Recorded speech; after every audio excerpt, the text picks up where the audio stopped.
Everyone again, it is 8:05. We're back from our break. Item number 8 is our now in these days, in this day and age, our monthly visitation upon our right to conduct Zoom meetings as long as we're under the governor's emergency order. So this is a monthly basis that would extend it under AB 361 by a 30-day period. Our member of the public who pulled this was Peggy Griffin. And so very briefly, Peggy, if you'd like to raise your hand so that you can be allowed to talk and just let us know the reason for pulling the item. Welcome, Peggy. Good evening, council and staff. A question first. Will I be able to talk on this item? Yes, you will, but just let us know why you pulled the item in the first place. Thank you. Because I think it should be discussed with regard to the council and the commissions. Okay, very good. Let's go ahead and bring this back to the dais. And so I think the appropriate person would either be our city attorney or our city clerk to talk about this from an initial standpoint. Chris or Kirsten, would either of you like to take this on with regard to introducing the item itself? Kirsten will introduce the item, and we'll both be available for questions. Okay, very good. Madam City Clerk. So Meredith, you actually said it succinctly, but... I'm not sure your microphone is on. Is it? There's some issues with it? Okay. Well, I think maybe we can have you take a traveling microphone. Great. Some technical issues as we resolve those. All right, welcome back, okay. City Clerk. Okay, so you said it succinctly, but a required condition for holding meetings exclusively by teleconference is that every 30 days, council must reconsider the circumstances under the current state of emergency concerning the COVID-19 pandemic. Council must find that either the state of emergency continues to directly impact the ability of members to safely meet in person, or state or local officials continue to impose or recommend measures to promote social distancing. The county health officer and the California Department of Industrial Relations continue to recommend social distancing in the workplace in certain circumstances, and evidence documenting the transmission of COVID-19 in indoor spaces establishes that the state of emergency continues to impact directly the ability of members to meet safely in person. Therefore, staff recommends that council authorize continued remote meetings through June 2nd. Okay, so 2 questions before we bring this back to our members of the public that are here and wish to speak on the item. So Madam City Clerk or Mr. City Attorney, so for the first question, does this affect our commissions and committees as well for this particular item? And Mr. City Attorney. This resolution authorizes commissions and committees to meet remotely as well as the City Council. Okay, very good. And so my second question here is with regard to the sunset of this, what ends up happening with regard to teleconference meetings after that? So once this sunsets, teleconference meetings would be allowed under the pre-COVID Brown Act rules, meaning that there would have to be a quorum physically present at the meeting location, and any members wishing to participate remotely would have to post the location from which they're participating on the agenda and then make that location open to members of the public that wish to come observe the meeting. Okay, very good. Well, thank you very much for that backdrop of information. Let us go to our members of the public, and I'll remind the members of the public, if you want to speak on this item, have your hand raised by the time our first member of the public is done speaking. Same with blue cards and same with emails. Send in your blue cards and emails during that period of time while the first member of the public is speaking. I have 1 hand raised on Zoom from Peggy Griffin, and so welcome, Peggy. You'll have 3 minutes. Good evening, council and staff. I have 2 requests. 1, to continue permanently the hybrid remote teleconference meetings for all the meetings held in the community hall. And for the commission meetings held elsewhere, please make them hybrid too. And if that's not possible, please leave them on Zoom, not in person. And the reasons for this is during this COVID period, I found that access and inclusion for many more people who work long hours, parents who can't leave their children alone, the disabled, people who are tight on time, seniors who don't like to drive at night, less parking required, COVID, the thought of meeting in that small conference room, by the time you get commissioners and staff, there's not a whole lot of room for people, other people. Sustainability as far as gas and CO2, and also cheaper for attendees.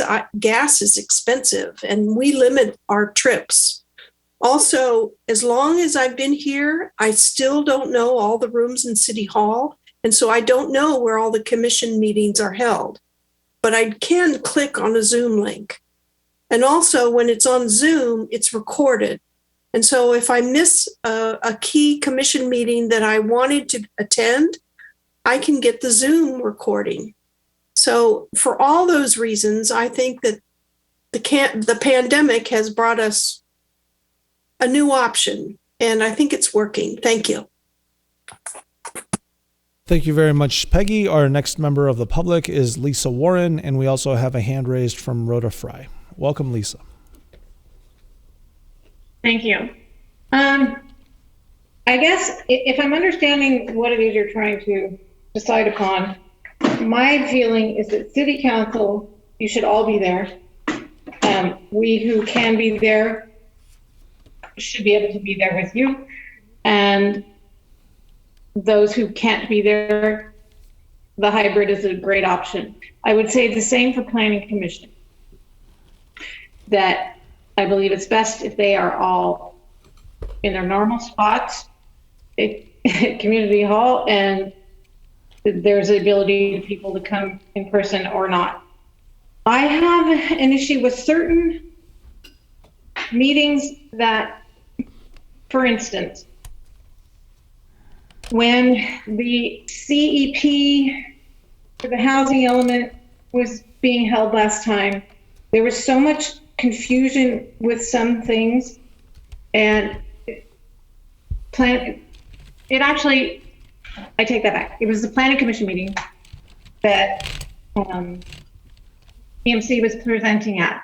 It would have been far easier to follow if that had been at least the not the participants, but the panelists were all together, because there were screen sharing and jumping back from the screen to that screen. And if you were in City Hall, or Community Hall, you could have used the large screens. It would have been much clearer what was going on, even for someone that was potentially watching from home. So I guess it's a level of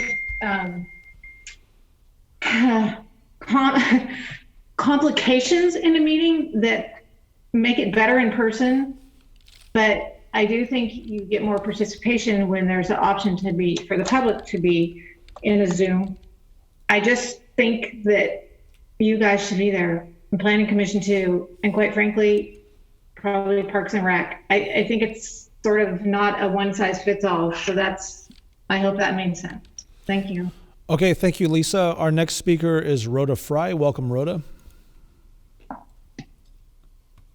Good evening, council members. Just wanted to concur with Peggy Griffin's well-prepared comments. Also like to remind you that the County of Santa Clara is still having their meetings all via Zoom. So I think it's great that there is an option for in-person. We really need to keep the Zoom option open for everybody for health, safety, and inclusion, and environmental reasons, and all the reasons that Peggy described. Thank you. Okay, well, thank you very much, Rhoda. And so we'll bring it back to the dais. Madam City Clerk, are there any blue cards? It looks like, thank you. There is one from Jennifer Griffin. And so Jennifer Griffin, welcome.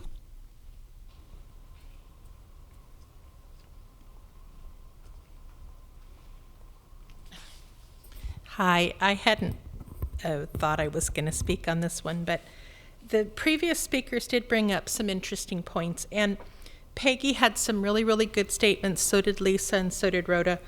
And I think that I really think that it's nice to have the hybrid model as long as we can. I know that it's really complicated and it requires a lot of overhead. You've got screens and monitors and people coming on and off, into different things, but this is kind of where we're at. I do think it's important that we always have an in-person alternative, because I will tell you personally, in the last 2 years, I feel like our democracy in this state has suffered greatly, because it's no one's fault, but I think that certain things have happened in the state because the public were not able to go to Sacramento, meet with their representatives. And frankly, I think that the housing element mess and the housing bills mess is I think people have taken advantage of the public and passed things without the public knowing or being able to say anything on it. And I hope that the Sacramento politicians do not think that that is the way that things can continue, because that is not the way democracy in this state or this country goes. That's just my personal feeling. I have had a great deal of frustration because I feel like our politicians in Sacramento level, not our local people, but at Sacramento, are not listening to the public. And we are going down a road towards some type of a model that is trying to run this state that I don't even have a description for. I have very, very grave concerns about if we continue this way without asking the public, having respect for the public. I have some of the comments that some of our electeds in Sacramento have made about cities are absolutely reprehensible. To think that these people have even been elected to the state level and they're saying things like this is just mind-boggling. But in this situation, I do think in terms of the housing element meetings, those have to be in public. I've been coming here, this is like the 4th housing element. This is one heck of a housing element. But I think it's important that the public is able to come and say, I have concerns about this and this and this, because it appears that the intent at the state level is to take away any type of local control. And I need to know that I can come to a room and say to my local politicians, these are my concerns.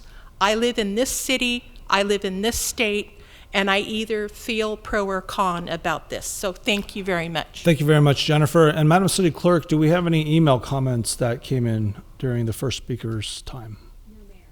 Thank you. Thank you very much, Madam City Clerk. Madam City Clerk says no to that question. And so let's go ahead and bring this back to the dais. I'll ask a quick question of our staff. With regard to the requests that our commissions, if we can't have hybrid meetings going forward for the commissions, that they meet exclusively on Zoom, can either the city clerk and or the city attorney speak to what would need to be done in order to effectuate that request? The question is whether meetings can be exclusively on Zoom?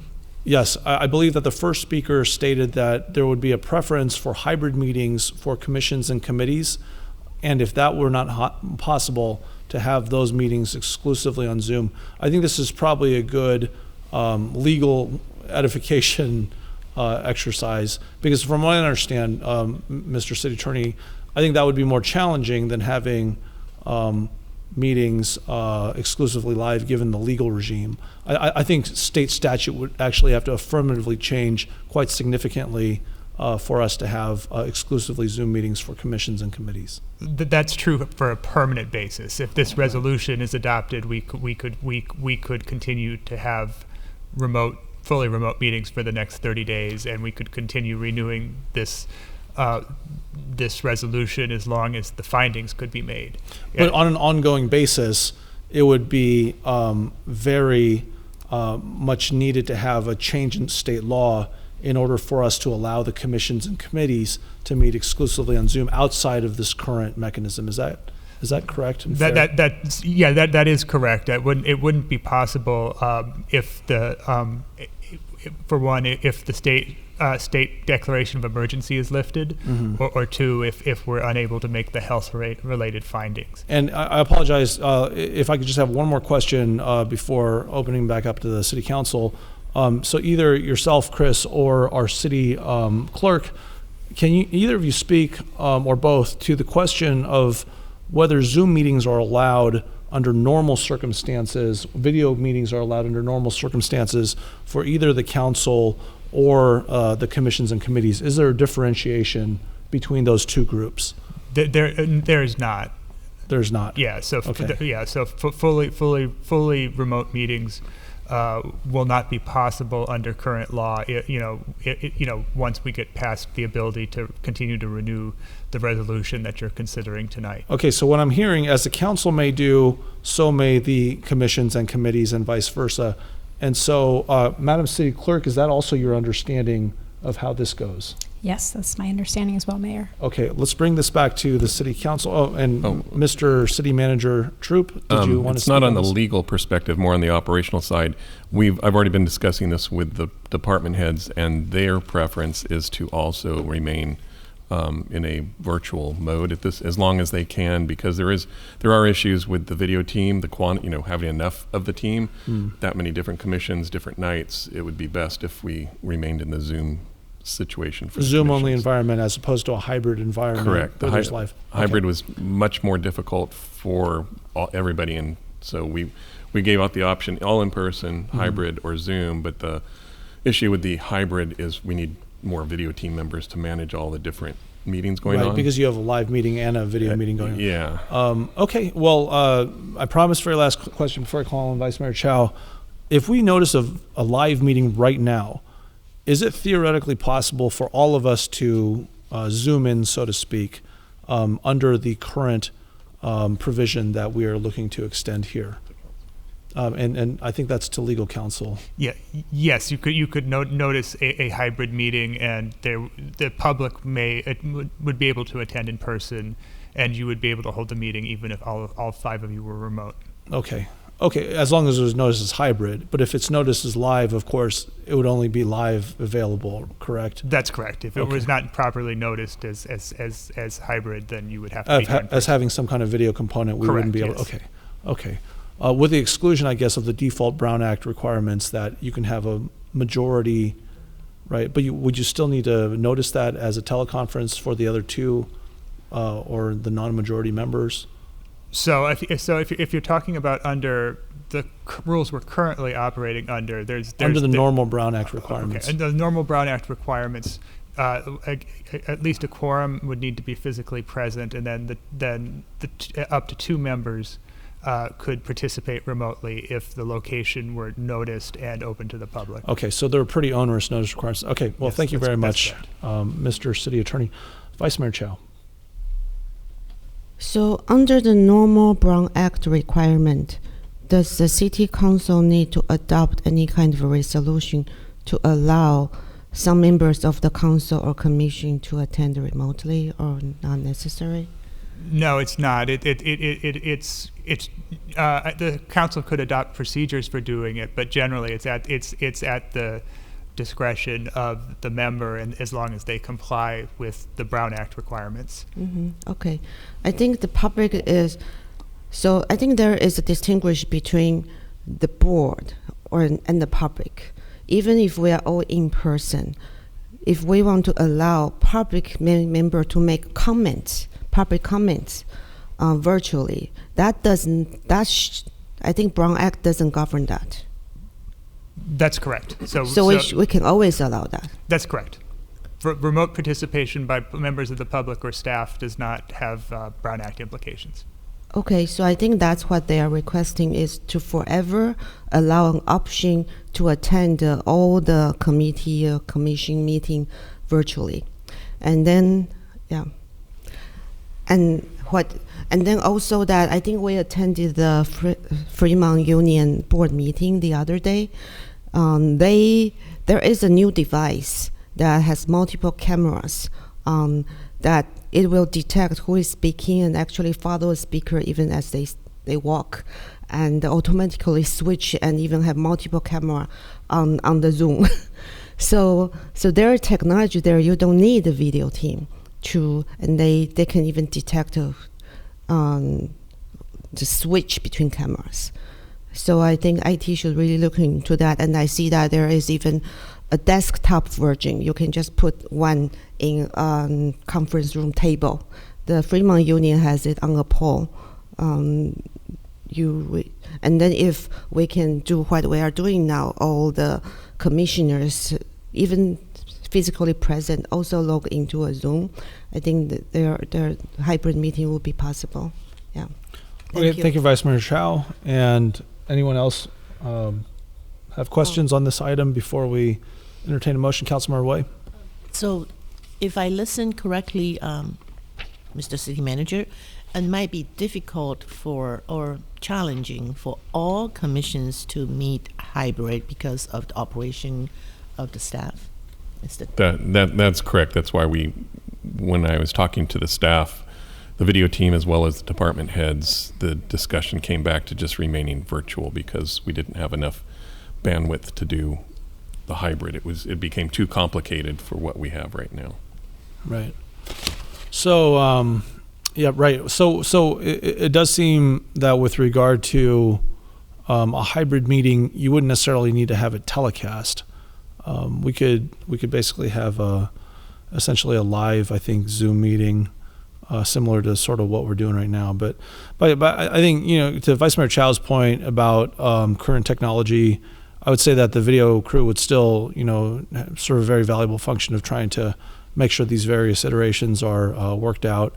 For instance, one of the primary details here is that you can't have a live Zoom meeting and a hybrid meeting and turn on your microphone, or else there's going to be like a ton of feedback. So, I mean, I know there are a lot of technical issues, or at least some technical issues that would need to be worked out before we got into that environment. In any event, this here is to allow us to go ahead and have these types of hybrid meetings or Zoom meetings for the next 30 days. And so I will go ahead and ask for a motion to move the recommended action. May I have that motion? Councilmember Way, may I have a second for this?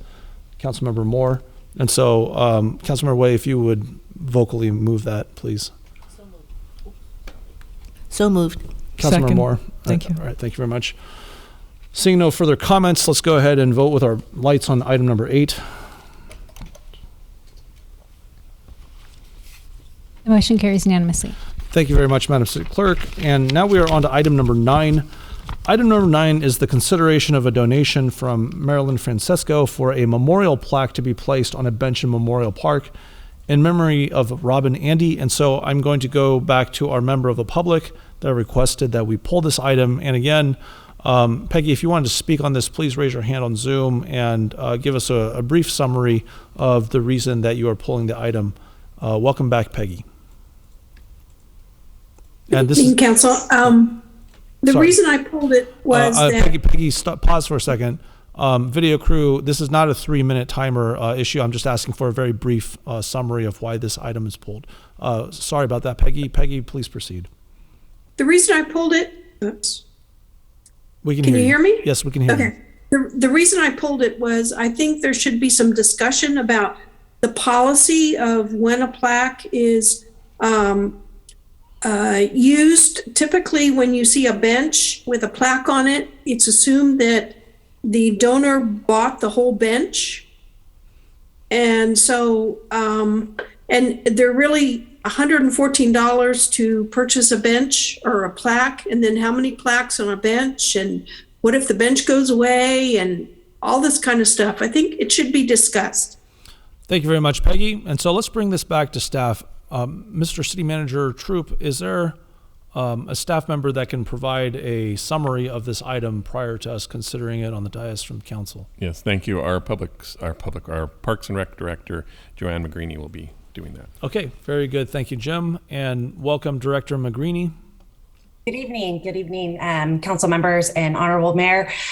We have, on occasion, get requests for plaques to be installed on various different locations of benches.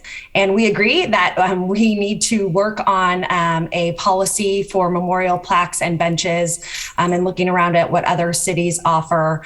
We realize this is a program, so staff are working together to bring some information for council to consider for a program of that nature. But we did feel that we should bring this item forward. There was a donation and a park bench was designated in coordination with Public Works staff at Memorial Park, and do the naming, the donation policy. That's why this item is before you, because City Council may recognize the donation of a plaque on a case-by-case basis. So that's why this item is before you for your decision tonight.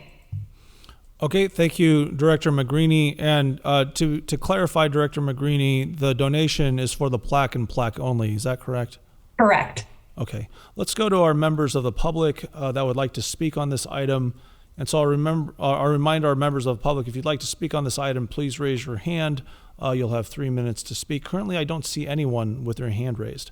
And so I'll go ahead and also ask our members of the public that are here if they would like to speak to the item to fill in a blue card. And by the time the first person is concluded speaking, you'll need to either have your hand raised on Zoom, a blue card filled out, or if you're putting in your comment over email to cityclerk@cupertino.org, you'll need to have that email sent by the time the first member of the public is done speaking. Now, we do have a hand raised on the Zoom function now from Rhoda Fry.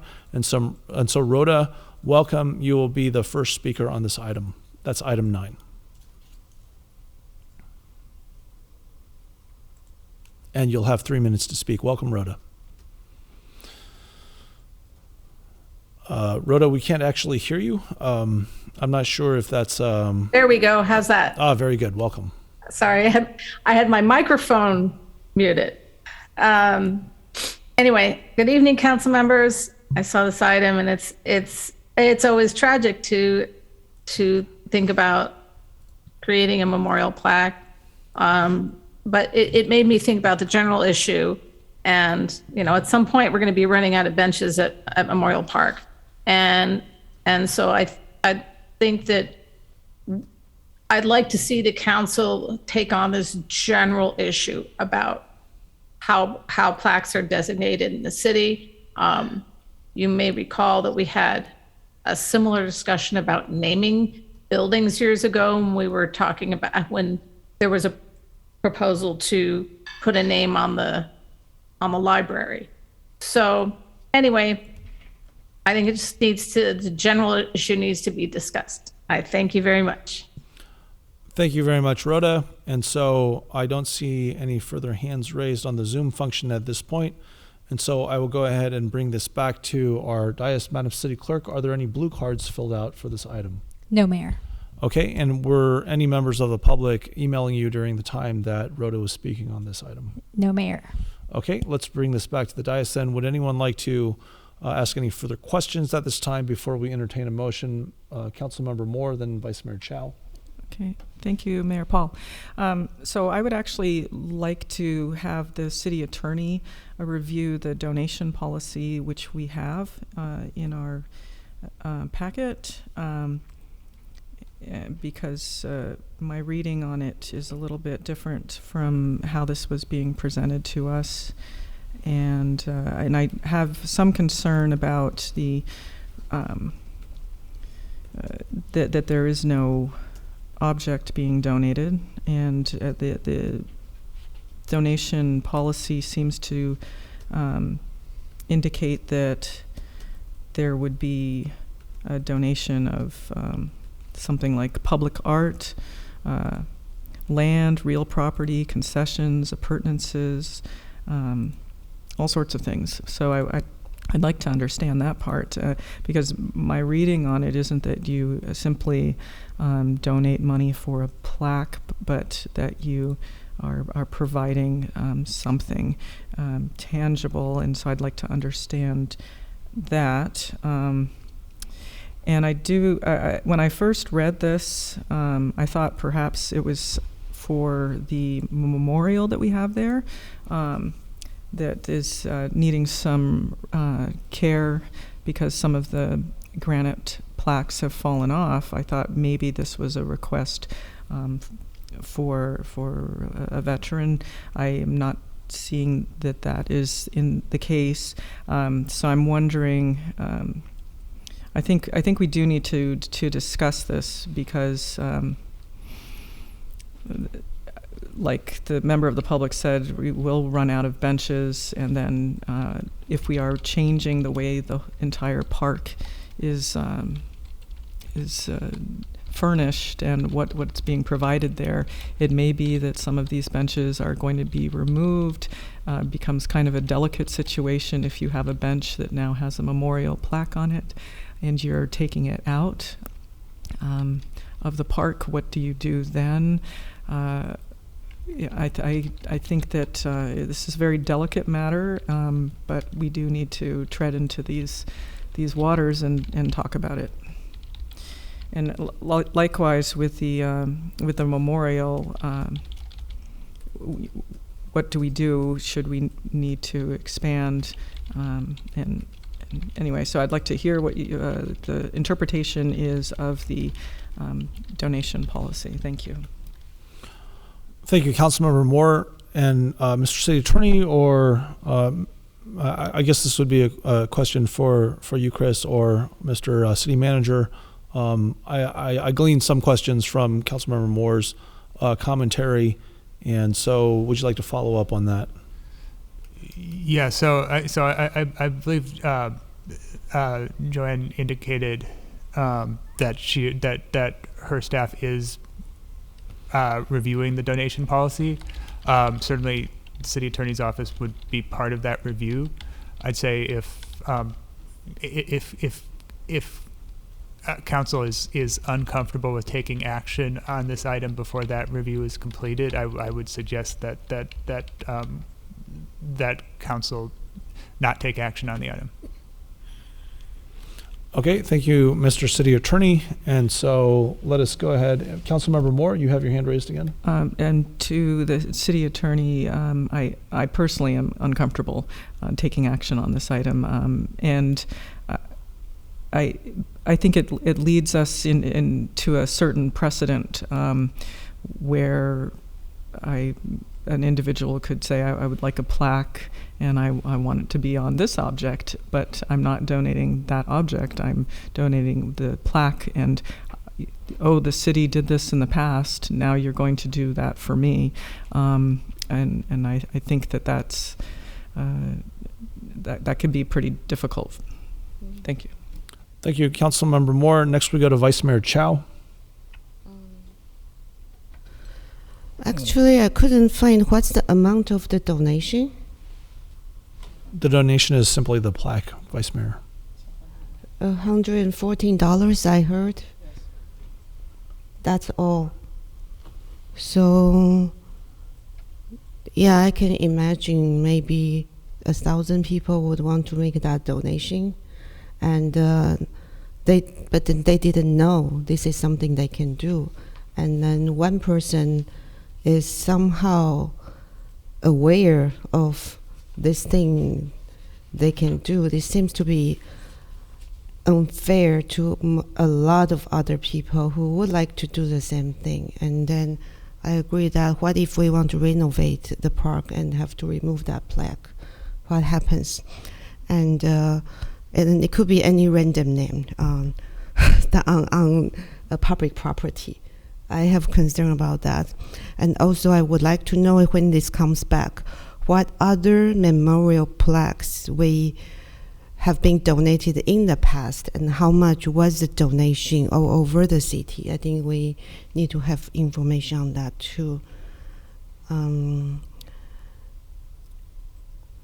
Yeah, it seems to make sense if they are even if they are donating the entire object. I think we need to review if we even want to accept the object on the location where they want to put it. And because we may or may not want the object they donate, right? It's not anything that's free. It's always meet the city's mission or image. Thank you. Thank you, Vice Mayor Chow. And I don't think that was in the form of any questions, but does staff have any feedback to Vice Mayor Chow's commentary? City Manager Troop. Thank you, Mayor. And just from previous experience, places I've been have been where it's not just the plaque, it's usually a park bench, or been places where we had a memorial grove, people paid for the tree, it was planted, and then there was a little brass plaque at the bottom of the tree. Typically, the Parks and Rec Commission was the one, if it came forward, the request went to them. They gave a yay or nay on whether it was to be approved, and where, if it, let's say it's a bench, where that bench placement would be. Which is to say, in your experience, Mr. City Manager, there's typically a process for this type of donation, Right. along with, I think, some tangible object in addition to the memorial inscription. Correct. That would be donated. Yep. Okay. Thank you, Jim. And Councilmember Way, you had your hand raised. May I ask Director Joanne a question? Has this been done before? Because I think we kind of need to know. And I know we do have a policy, and yes, the City Council can accept or not accept a donation. Depends on, I guess, our culture or what we believe is we can or cannot accept, not that we like or not like it. So, but I'd like to ask Director Joanne if this has been done before. Thank you, Councilmember Way, for the question. Director Magrini? So I'm sure that it has been, not in the 2 years that I have been here. I'm pretty sure due to the pandemic, but we do have additional inquiries waiting in the wings for direction. And so we're trying to put together some information for council's consideration that will be both user friendly to the public as well as to staff in order to navigate these issues. Okay. Thank you very much, Director Magrini, as well as Councilmember Way. Councilmember Way, did you have any further questions?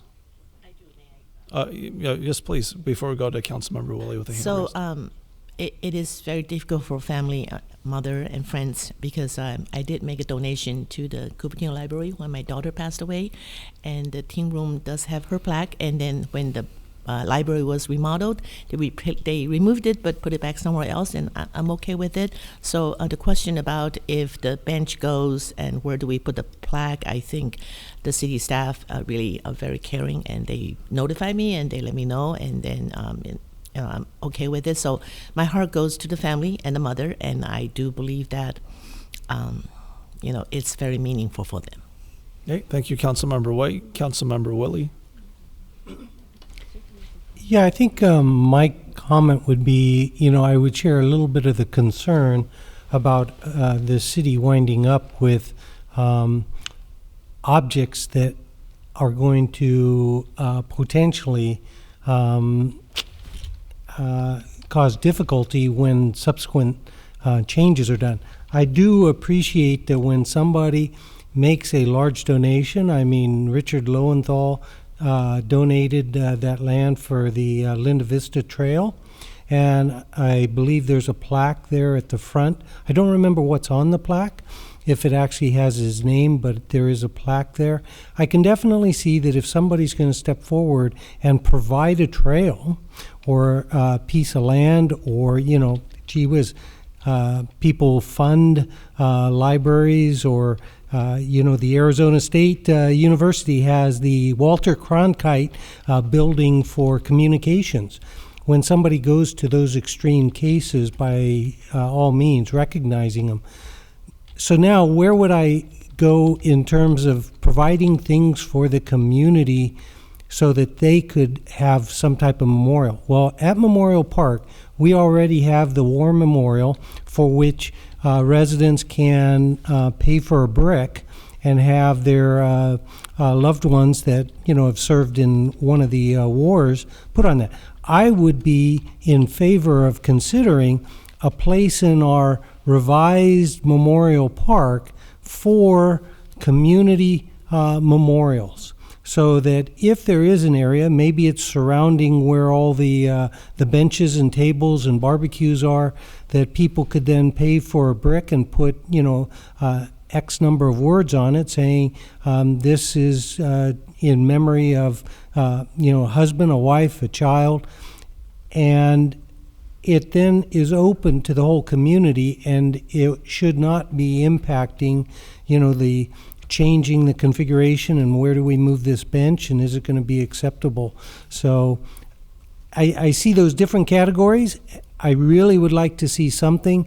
If Joanne's correct and we have people waiting behind this one that would like to do some type of memorial, I think we should have a place in Memorial Park that would be open to those types of things. My sister actually paid for one in Santa Clara, across from the old Kaiser building, the park that's there. They have one for a war memorial, our dad being in World War II. She paid for one of the bricks there. So I think it is something desired by a lot of people, and we should provide something, but it should be something that's going to fit with the overall city's need to be maintaining, changing, improving our city. So I'll leave it at that. Thank you very much, Councilmember Woolley. I do see 2 more hands raised, again, now from Councilmember Moore and Vice Mayor Chow. Councilmember Moore, you're motioning at Vice Mayor Chow to go first. Do either have simply comments or are there follow-up questions at this point? Short comment. So short comment, and then Councilmember Moore, comments or questions? Or are there any questions? Well, I do have a question. You do have a question? Okay, so we're gonna leave this to questions at this point. And so we'll go with Councilmember Moore. I will go ahead and propose a motion following questions for the purposes of further discussion. And so Councilmember Moore, if you have any further questions, please ask them at this point. Okay, so I'm wondering, when they originally made Cupertino Memorial Park, why was it called Memorial Park, and what was the original function supposed to be? Was it in consideration of military veterans, a memorial for that? If someone has some of that history, I'd like to know if what we're doing is in keeping, as opposed to providing a memorial for anyone who has passed away. Thank you. And would anyone on staff like to speak to that question? I know, Jim, you've only been here for about 4 or 5 months, and you know, if anyone here listening from staff has that institutional memory, I would welcome that input on behalf of the question. So I don't see hands raised from. So I think we could probably refer that question to a future item. I'm going to go ahead for purposes of further discussion. Jim. Sorry, Mayor, I was just going to say, sure, we can reach out. Maybe the Historical Society has some background, since it's been there for some time. Maybe they might have some background on it. Yeah, let me propose something that I think might help out a little bit here. So I'll go ahead and share my screen for a proposed motion. Okay. That's too big of a font. Give me 1 second. Nope, still too big. How about that? All right. Let me see if that will work. Okay, so I'll go ahead and share my screen for this following motion. And let me see. Document 5. Okay. So I'll go ahead and move that council direct staff to bring back to council proposed policy and procedures for considering requests for memorial plaques on city public property prior to consideration of further action on the current item, and that the current and any similar pending proposal be reconsidered subsequent to the results of the consideration by council of proposed policy and procedures for memorial plaques. May I have a second for this? Councilmember Woolley seconds, and I will take that for consideration and further deliberation. As the movement, I'll go ahead and say I think that this gives us the opportunity to follow up on any questions that may be pending. It gives staff the opportunity to research this particular topic and provide any suggestions or recommendations, as well as coalescing the comments that we've heard this evening, such as Councilmember Woolley's comment about perhaps identifying a particular location or mechanism for allowing for these types of memorial designations. So I would say that this motion is not restricted to a particular type of memorial or location, but I would like to see some examples provided by staff if we go ahead and pass this, as to some suggestions for what would work in an evaluative process. So we've heard that Parks and Recreation Commission and past jurisdictions from our city manager are sometimes tasked with this. I would like to see some follow-up on this potentially. And so I'll go ahead and open it up to the rest of our council. I do see again council members Moore and Way with hands raised, Vice Mayor Chow. And so Councilmember Moore, you're pointing at Vice Mayor Chow. And so we'll go in the order of... Yeah, just to mention that her hand was raised. Vice Mayor Chow and Councilmember Moore, followed by Councilmember Way for comments. And again, I'll remind you that the motion is on the dais at this point. Vice Mayor Chow. Oh, okay. So could your motion include a direction to bring the memorial plaques that we already have right now and their donation amount in the past? And then also, could you include that the policy, there should be a policy that says the city has a right to uninstall such a plaque, and the city is not obligated to cover the cost of relocating if there is a need. Vice Mayor Chow, I would hope that if staff brought it back, that they would include that information regarding past practice. With regard to the second part of your request, as to specific items of the policy, I think that would be best either relegated to the staff recommendation or subsequent discussion that we would have once this is brought back to City Council. I'm not saying that we are approving those, but I think we are giving direction to bring this back for consideration, right? So I want the consideration to include history of donation of plaques and consideration of this legal liability and the cost of relocation when that's needed. So we need direction, otherwise the staff might not bring that information. Well, having vocalized it on the record, I'm happy to have that incorporated to our understanding of the interpretation of the motion. And so we can refer back to this in asking for, the future information.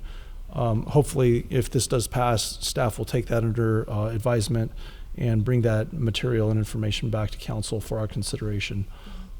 Okay. Councilmember Moore, followed by Councilmember Way.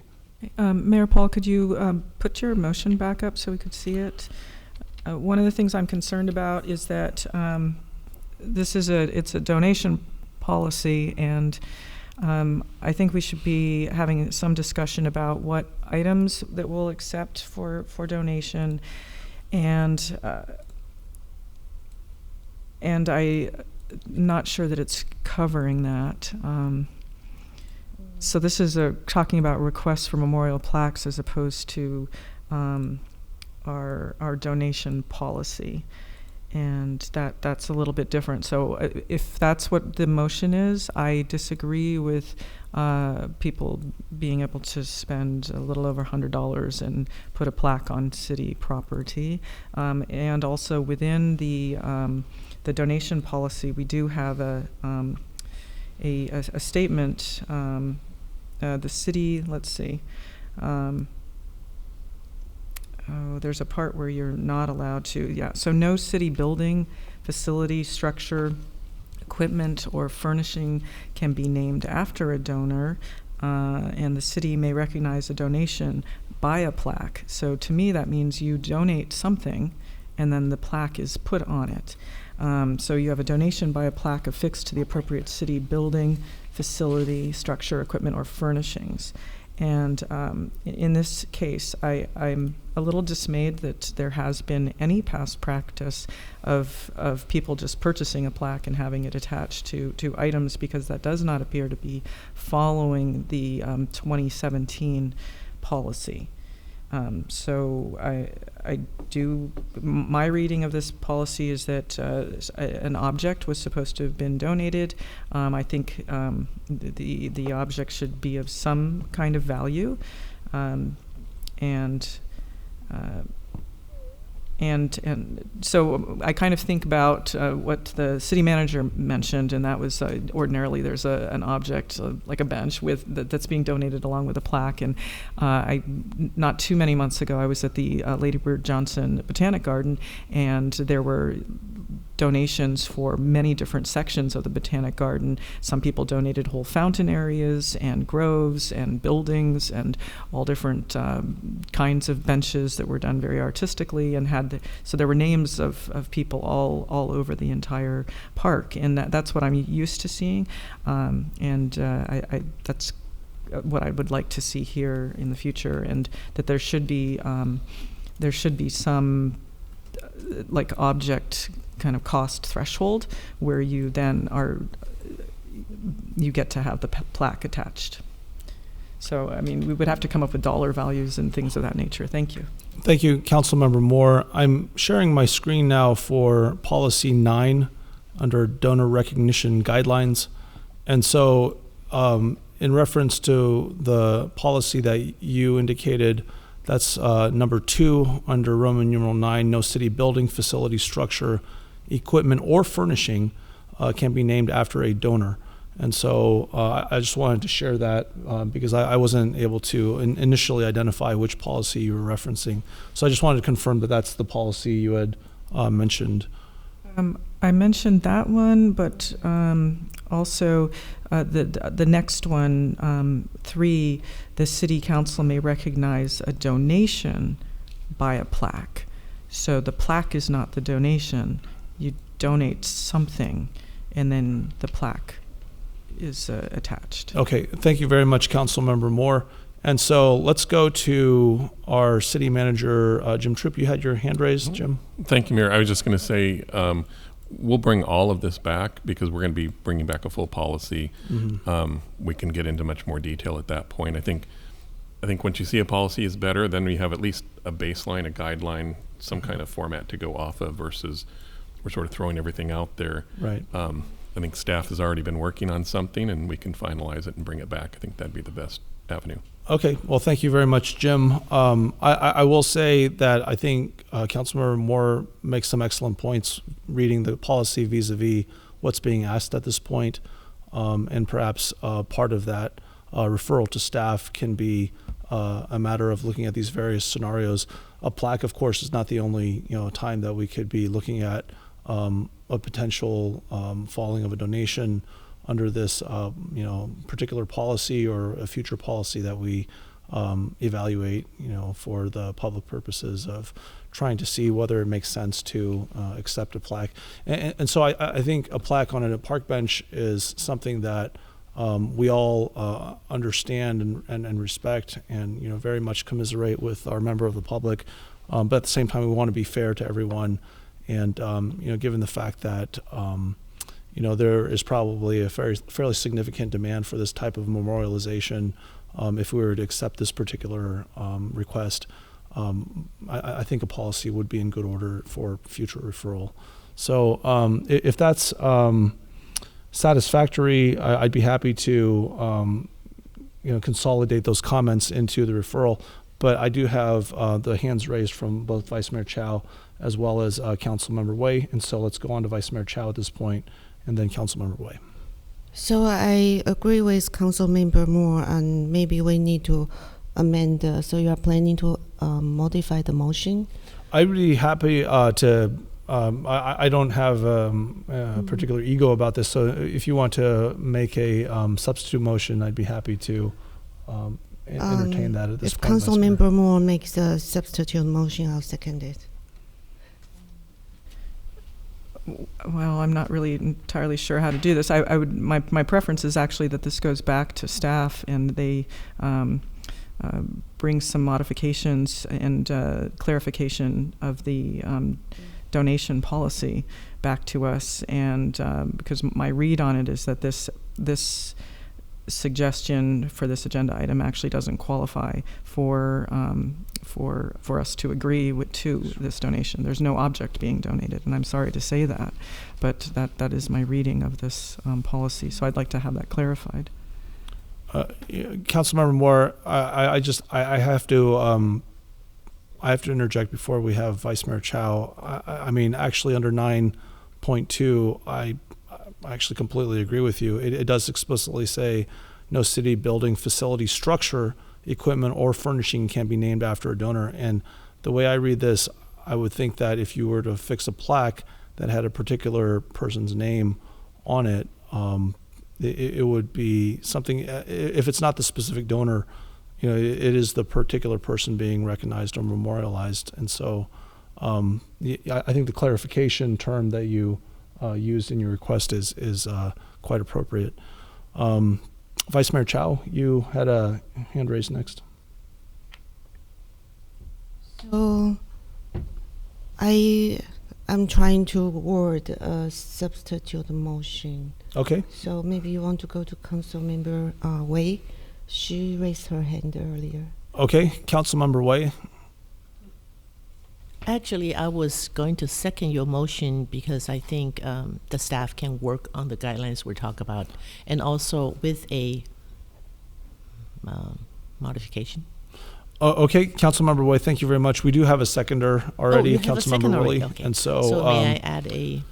Well, with Vice Mayor Chow working on a okay. substitute motion, I would be happy to entertain a modification. Why don't you go ahead and describe the proposed Actually, I wasn't going to modification? modify your proposal. I was just going to add that when this policy is passed, we the city notifies Marilyn Francisco, and so that she knows and can proceed. Of course. I think that should be an administratively, appropriate and matter of course action that would be read into the motion. But Jim or anybody else on our city staff, is that something that would be interpreted as part of the motion, that if you were to bring back the policy and we were to approve one, and any pending requests are then pending after the policy, that anyone submitting those requests would be notified after the policy was considered and perhaps enacted? I believe that would be good. That we could do that. Yeah. I mean, that would make sense as a Yeah. matter as a matter of course through the motion itself. Yes. Okay, great. So, Vice Mayor Chow, do you? And I see Councilmember Moore has a hand raised, but Councilmember Moore, will this be brief or? Very brief. Okay. I just want to make a comment on the City Council staff report. I think it's a little bit misleading because it says this recommended action is consistent with the Cupertino donation policy section 9.3 titled Donor Recognition Guidelines, which states that City Council may recognize a donation of a plaque with By a wording to be determined on a case-by-case basis. I think it should possibly have been explained that we may recognize a donation with a plaque. It's not a donation of a plaque. Well, Councilmember Moore, the way you read the city staff report, I have to say I agree with your interpretation. I think that the policy itself, states, quote, the city council may recognize a donation by a plaque affixed to the appropriate city building, et cetera. It doesn't say the city council may recognize a donation of a plaque affixed to the appropriate. So I agree with the nuance of interpretation in that language there.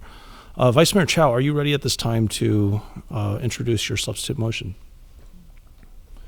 So, actually, just amending your motion. So on top is your motion. I'd like to strike considering request for memorial plaques on city property, and replace that with considering request for donation of objects on city public property, including potential locations for memorial plaques. Through the mayor, Yes, Councilmember Moore. I was wondering if I could add to this a little bit. So considering requests for donation of objects on city public property, including potential locations for memorial plaques to commemorate those donations, something like that. I think we can probably decide if we want to limit that. I think we can decide what's the purpose of the plaque. It could be just for memorial of a loved one. Like Councilmember Williams said, maybe there could be a location where, kind of like the library donation wall, we could create a different location. Maybe it's not Memorial Park, but a place in the city.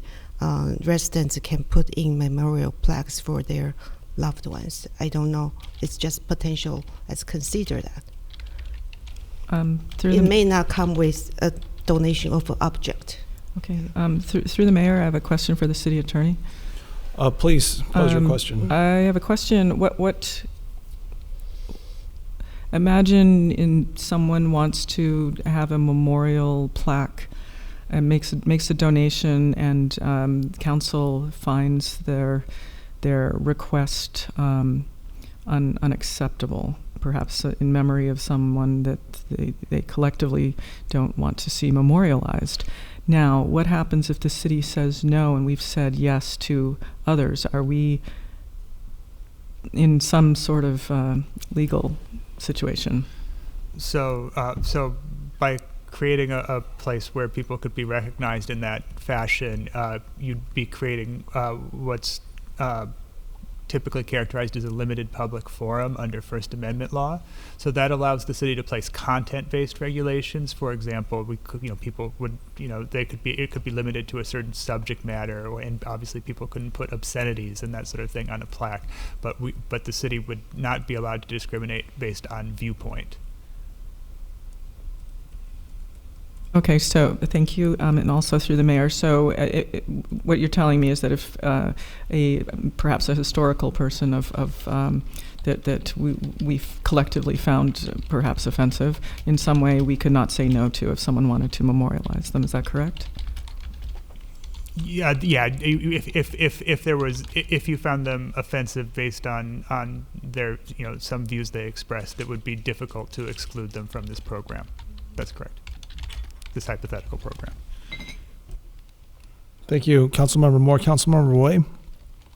So we just completed the library donation plaques, and I do think the concerns are there, but if we have policies that's written that's conforming with the current policies that a lot of we're doing right now, I think it's case by case, right? So I do think that the concerns are there, but it doesn't exclude us from making a policy that's good for our citizens. These things build communities, put us together. So I do believe that it's a good thing. Thank you. Yeah. Okay, thank you very much, Councilmember Way. Vice Mayor Chow, you Mayor, introduced a. I just wanted to amend what I said a City little Attorney bit. Johnson, yes. Certainly, so I should say that there may be more discretion for the city to accept or reject funds than simply allowing or disallowing speech. That's something I'd have to look at more closely. But I didn't want to leave that possibility unaddressed. Right. So City Attorney Jensen, the way I read the policy, it seemed like it was contemplating donations of funds, and essentially in exchange, the city would say, we will place a plaque somewhere, for example. And so I think we should go back. Staff should be asked to go back and examine this and clarify the policy and past practice. But I think that also it is a good time to go ahead and put a punctuation on this. We're not going to contemplate every single iteration of what we can, potentially be putting forward to the public as a future donation opportunity. And so what I would like to do is suggest that Vice Mayor Chow, you do have a substitute motion that you've introduced, but we don't have a second for the substitute motion at this time. Councilmember Moore, you have your hand raised. I second it. Okay, so Councilmember Moore seconds Vice Mayor Chow's substitute motion. And so Vice Mayor Chow, if you could put the language for your substitute motion on the screen.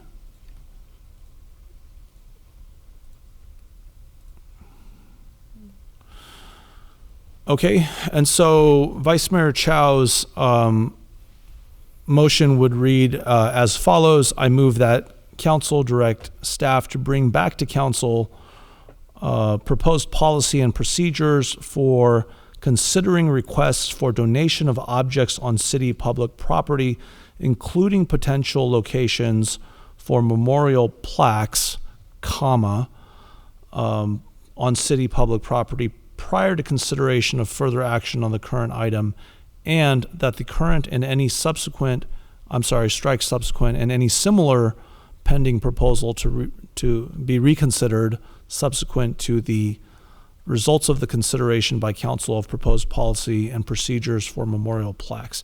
And so for the sake of seeing what is on the table, let me go ahead and provide this after modifying my own motion based upon, and Vice Mayor Chow, go ahead and keep that on the, please keep that on the screen so I can type accordingly.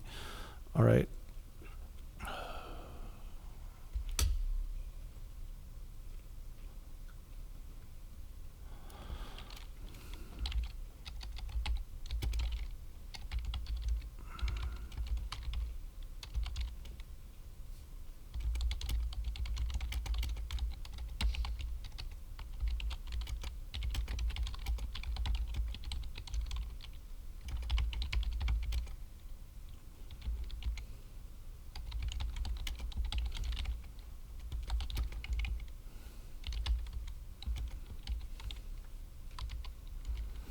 Okay. All right. So go ahead and unshare your screen, Vice Mayor, and I'll go ahead and place on my screen, my screen on Zoom, the new substitute motion. And so it reads as can be seen on the screen. Are there any other further comments on this motion? The substitute motion is voted on first. Councilmember Moore. Okay, so will we be provided with the information that we were requesting? That I'm going to assume that that's coming back to us. Yes, that should be part of the referral and the discussion and follow-up of. Okay, so how many donations and accepted what types of objects are appropriate, and how many plaques and benches do we currently have? That type of thing. Okay, thank you. Okay, if it pleases the move-in and the seconder, I think perhaps a friendly amendment for including the history of donation, similar objects donated to the city could be added to this motion. Okay, so this would be what, well, let me do a cut and paste here so that we're. And in that case, then let's also add the. Well, one thing at a time, Okay. Vice Mayor Chow. To bring and.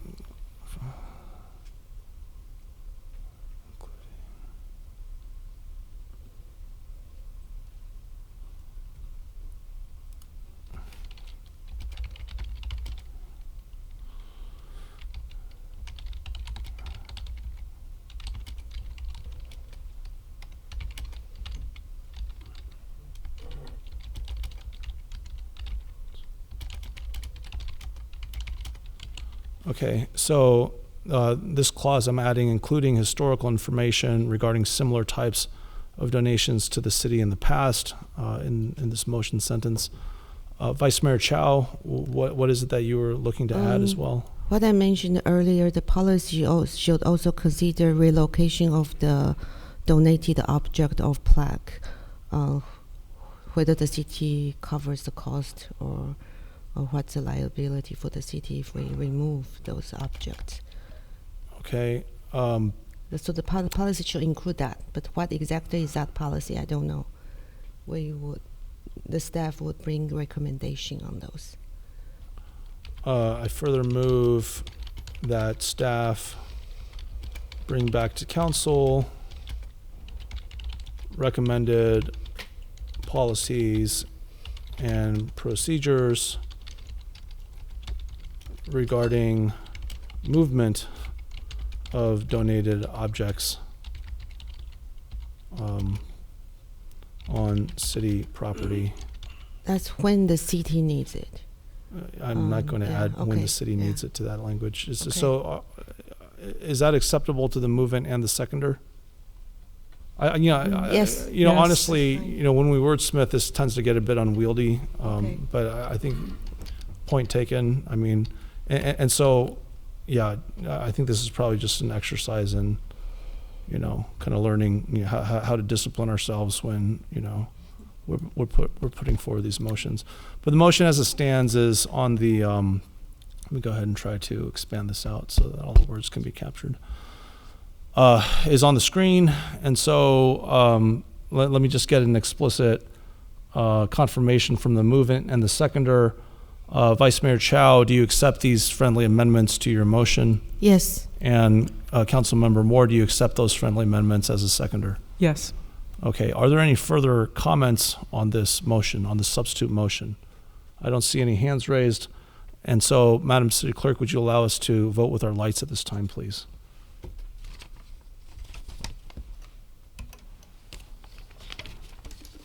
The motion carries unanimously. Thank you very much, Madam City Clerk. Good discussion. I think this was, compassionately approached and in good faith put forward in front of us. And so I do look forward to the follow-up to this. We are on item number 10 at this point. It's 9:15. So let's go ahead and take a 5-minute break and come back at 9:21. We'll see you then.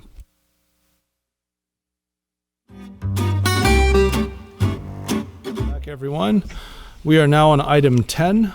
The subject is to consider the fiscal year 2022 to 23 Community Development Block Grant or CDBG program and below market rate BMR Affordable Housing Fund, AHF, funding allocations. And so let's go to our member of the public that pulled the item. Once again, Peggy Griffin, did you want to speak briefly as to the reason that you pulled the item? Peggy, if you wanted to raise your hand. If not, we'll just take it to staff with regard to this item to introduce it. And so, not seeing our member of the public that requested the item be pulled, I'll go ahead and bring it to our city manager.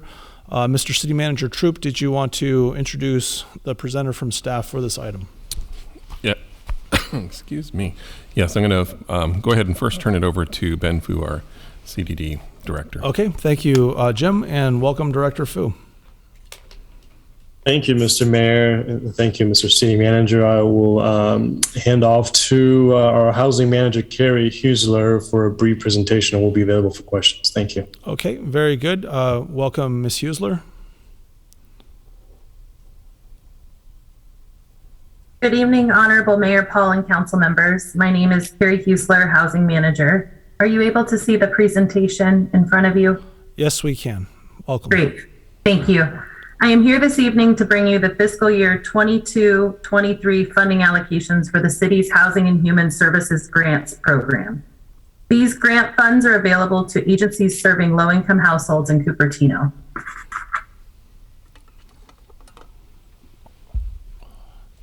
So I wanted to go over the timeline with you. In November, the city issued an annual notice of funding availability / an RFP, and this was open until February. And after the deadline, staff reviewed the applications received, provided them to Housing Commission in April, and we are here with Housing Commission recommendations. Throughout the year, in addition to the open NOFA process, staff provides technical assistance to current and potential applicants to assist with the application process, and we often engage in program design to assist our low-income households. The funding sources before you this evening are the Cdbg or the Capital Housing Project, which are open on an annual basis. There's 2 funding sources: the Federal Community Development Block Grant, CDBG, and the city's below market rate Affordable Housing Fund. The city is not accepting applications this year for our public services funds due to a 3-year grant funding cycle ending in fiscal year 22-23. First, I'll go over the anticipated CDBG budget. I would like to mention that HUD has not, the U.S. Department of Housing and Urban Development, HUD, has not issued their final allocations, but we build in about a 5% increase every year, and we can adjust the final numbers based on the contingency plan that we have established in the city. So in front of us for CDBG, we are anticipating an entitlement amount of $427,000 approximately, of which we're here this evening to take a look at the $282,000 for the capital housing projects. And any rollover funding from projects not finished this year as well will go into the pot. So here's the applications for the CDBG capital housing funds. We had 2 applications. Rebuilding Together Silicon Valley submitted an application to continue the repair and rehab program for low-income homeowners in Cupertino. The West Valley Community Services Vista Village application is not recommended pending resolution of a HUD audit. So before you, you have about $88,000 in funding applications.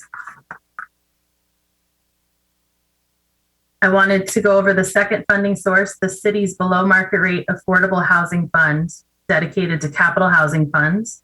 We have an approximate $6 million current balance. The city notified 300 plus contacts on our affordable housing and developer list, and we did not receive any applications for this current fiscal year.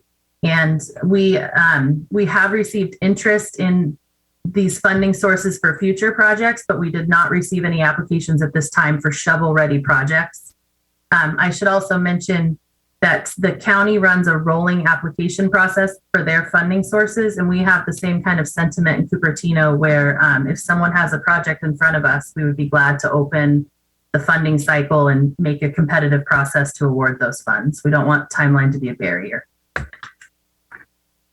So as part of the Human Housing and Human Services grant funding process, we have significant reporting and monitoring. We provide ongoing technical assistance. We require quarterly and annual reports. The funds are, the reports come in the form of a reimbursement. So we review all funds before we issue payment. And then in addition, we have significant compliance with HUD for Cdbg dollars. So we hold ourselves to a very high standard. And then next steps, we are here to authorize the city manager to execute the Cdbg and BMR Affordable Housing Fund funding agreements. And along with a representative from West Valley Community Services and Rebuilding Together Silicon Valley, I'm happy to answer any questions you might have. And that's the end of my presentation. Thank you very much, Carrie. Let's go to our members of the public. I'll go ahead and remind our members of the public that once the first speaker is done speaking, please have your hand raised in Zoom or your speaker card filled out, your blue card live, or have an email sent to cityclerk, all one word, at cupertino.org, again, by the time that first speaker is done speaking. We do have a member of the public with a hand raised on Zoom. That is Peggy Griffin. Welcome, Peggy. You will have 3 minutes to speak on this item, which again is item number 10. Thank you, City Council and staff. I pulled this item because I didn't really understand it. And I was hoping that somebody would explain it. And I understand this now a little bit, but I was wondering if the funds could be used to purchase land that could then be used for affordable housing. There are some sites that are talked about on the housing element that the owner is interested in developing and probably could be purchased for less than $6 million. Are those candidates to do something with and then give it over to somebody? And the other question is that residents who are renting, who are at risk of getting kicked out because of rising rents or something else, is there a fund or a group that can, on Nextdoor, people were offering links, check with this company, check with this organization, whatever. Does the city have a web page where if I'm struggling, if I'm a renter struggling to make payments, the rent goes up or something happens, where can I get help? Anyway, those are my comments. Thank you. Thank you very much, Peggy. I don't see any further hands raised on the Zoom function. Madam City Clerk, are there any speaker cards live for this item? No, Mayor. That's a no from our City Clerk. And Madam City Clerk, are there any emails that were sent in during the time that the speaker was speaking? No, Mayor. Okay, thank you very much, Kirsten. And so let's go ahead and bring this back to the dais. Let's go ahead and see if we can get the inquiries by our member of the public that spoke answered. Either, I guess, Ben or Carrie, would you like to speak to Peggy's questions? Yes, thank you, Mayor. So the first question, can the funds be used to purchase lands? Yes, the Cdbg and the city's below market rate affordable housing funds can be used for land acquisition, preservation, just all related to affordable housing development. And then the second question, does the city have a website or connection to support for renters that are struggling? We actually do have a city housing programs and resources website right off of the housing Cupertino.org/housing. There's a housing programs and resources website where we stay up to date on connecting to programs that offer subsidies such as West Valley Community Services. Project Sentinel is a housing counseling agency. So those types of programs fall under the public services dollars that are underway. And there was a significant amount of funding available to the community during the pandemic, and we have listed those out as well.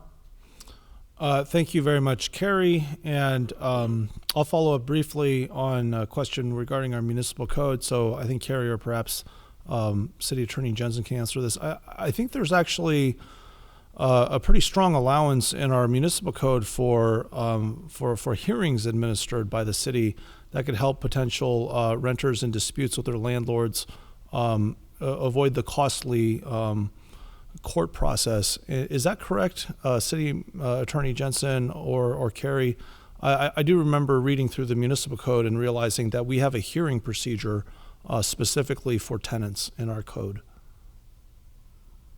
So, Mayor, I'd have to admit that I'm actually not familiar with that provision of the code, but Carrie may be able to answer your question. Okay. I know that in my 7-year, well, I don't know this for a certain fact, but I haven't seen it invoked, at least as a visitation upon council in my 7.5 years on the dais here. But Carrie, are you familiar with this process that we have on our Cupertino Municipal Code for helping ease that into more of a local, I don't want to say arbitration oriented, but a local hearing based process that helps renters avoid those costs of a court hearing?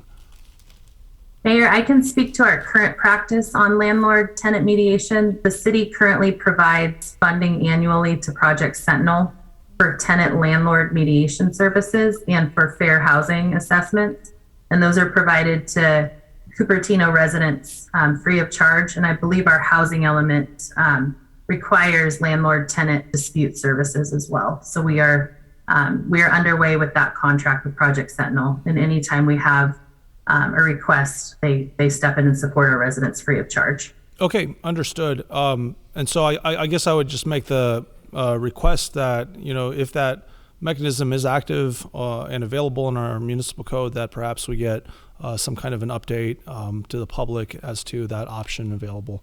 So Vice Mayor Chow, I think you have a hand raised, and does anyone else have a hand raised so I can get an order of Councilmember Moore prior to bringing forward a motion? So at this point, we're at questions for clarifying the presentation before we bring a motion forward.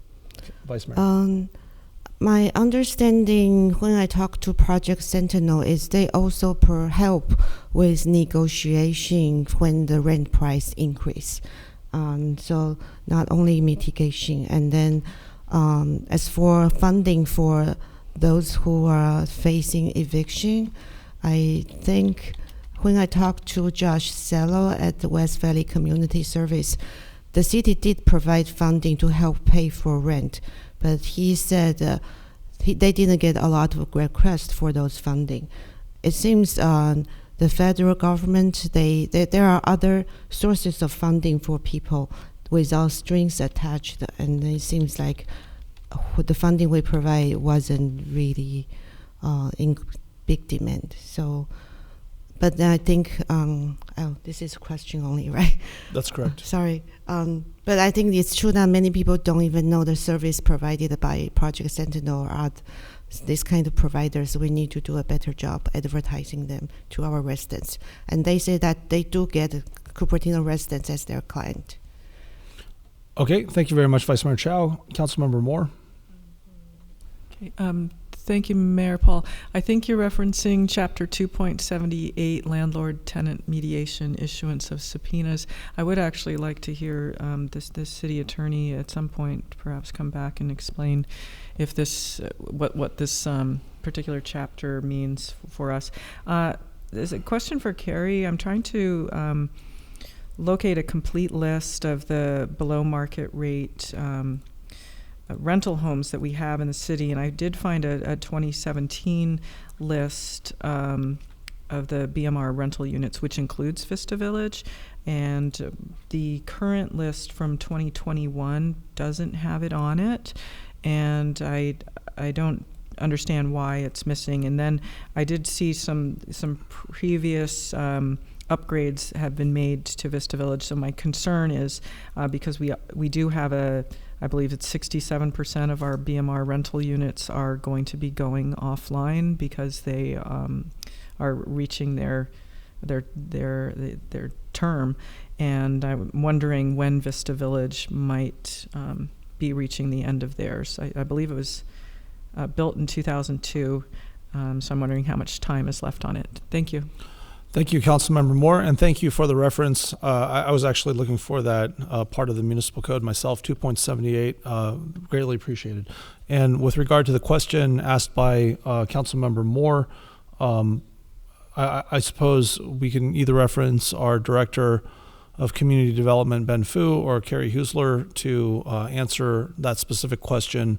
I think it was related to Vista Village in particular, correct? Sure, thank you. All right, thank you. Carrie, go ahead. Thank you, my apologies. The city's below market rate housing program website has an active and up-to-date GIS map of the city's BMR portfolio. So that lists the entire list, including, as well as the housing element has a list. And I can provide the exact date of Vista Village. It's November 29th, 2056. So I believe we are comfortable for a bit with Vista Village, which is why, yeah. Thank you very much, Carrie. So 2056, I guess that's some 34 years into the future. Okay, so let's go ahead and go to Vice Mayor Chow. Do you have questions at this point before we bring forward a motion? Vice Mayor Chow. All right. So I think I sent the staff some email when I looked at the Menlo Park Housing Commission and their list of organizations funded. I think you also using Cdbg grant. They had Habitat for Humanity for funding to upgrade the ownership homes for low-income homeowners, and they funded a project with the Housing Trust. I think that's for low-income homeowners, that it provides a way for them to get equity out of their home while they are alive. But then there is some financing management plan. So are those eligible under BMR funding, or am I misunderstanding on the category that's funded? They didn't require a lot of funding. They have like 1.5 million for the Habitat for Humanity one, and another like $1 million for the Housing Trust. So I'm wondering, should we explore those options? Okay, thank you, Vice Mayor Chow. Would anyone like to address Vice Mayor Chow's question from staff? Mayor Ben for Georgia Community Development, we have not had a chance to touch base with that city, but we can reach out and find out what their process is like and report back to the council. Okay, thank you, Director Fu.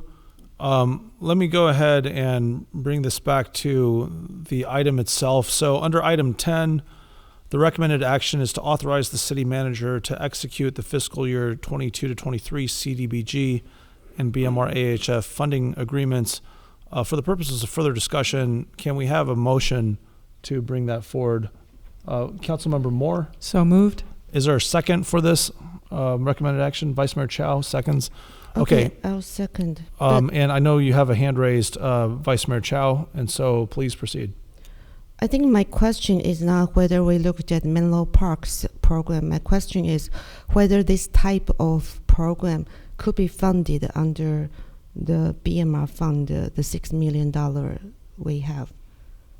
Okay, and so let's go ahead and reiterate. So remind us again, Vice Mayor Chow, what kind of program you're referring to in Menlo Park. So before we go one is under Habitat for Humanity, where they help low-income homeowner renovate their homes, and then another one is to help low-income homeowners to get equity out of their home as living expenses, so that they can work out some financing program.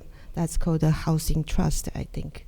And I did email the staff a pretty detailed email with all the information. I will find my email and enter that into public record so that the council can have the information too. Okay, well, thank you very much, Vice Mayor Chow. Let me refer this back to our staff. Director Fu or Ms. Usler, did you want to speak to Vice Mayor Chow's question? I see it as fairly similar to the original question by our member of the public, but on a different category. This is not about whether this funding can be used to purchase land, for instance, for BMR housing, but can it be used for these particular purposes? Either Ben or Carrie, would you like to address that? I would imagine it's yes, because they are related as long as someone applies and asks for the funding for those purposes. But please feel free to flesh that out. Or maybe just give us some examples of using this fund besides purchasing land, so we have some idea the different ways this fund could be used. That might be helpful too. Well, that's what the that's what the approvals here are, right? Mm-hmm. These are okay. Carrie, why don't you go ahead on this? Sure. So the BMR Affordable Housing Capital Housing Project funds can be used for land acquisition, new construction, acquisition or rehabilitation of buildings for permanent affordability or substantial rehabilitation. So these funds were used for the veranda is the most recent example. In terms of the rehab or renovation of low-income homes, that is a good application for Cdbg funds. And we have the Rebuilding Together Silicon Valley program that has submitted the application for that. But it's often hard to find eligible applicants for Cdbg. And so we haven't needed to provide BMR funds for that. We haven't had an overflow at this point, if that makes sense. We haven't had any application for the $6 million BMR fund for the past, I think since 2019 I got on the council, maybe longer, right? Yes, and I can tell you that we've met with numerous nonprofits. We've met to discuss numerous projects. My understanding is that we haven't received any applications at this point because they're not shovel ready. And that's one of the requirements of the funding source. And so you might, I would imagine with our pipeline, you might see some applications for this funding in the near future. Okay, well, thank you very much, Carrie. I'll go ahead and remind our council that we do have the recommended action on the table as a motion, as well as a second for that motion. And so if I don't see any further hands raised, I'll go ahead and ask for a vote on this item. And so seeing no further hands raised, let's go ahead and do so. Madam City Clerk, thank you very much. Please vote with your lights.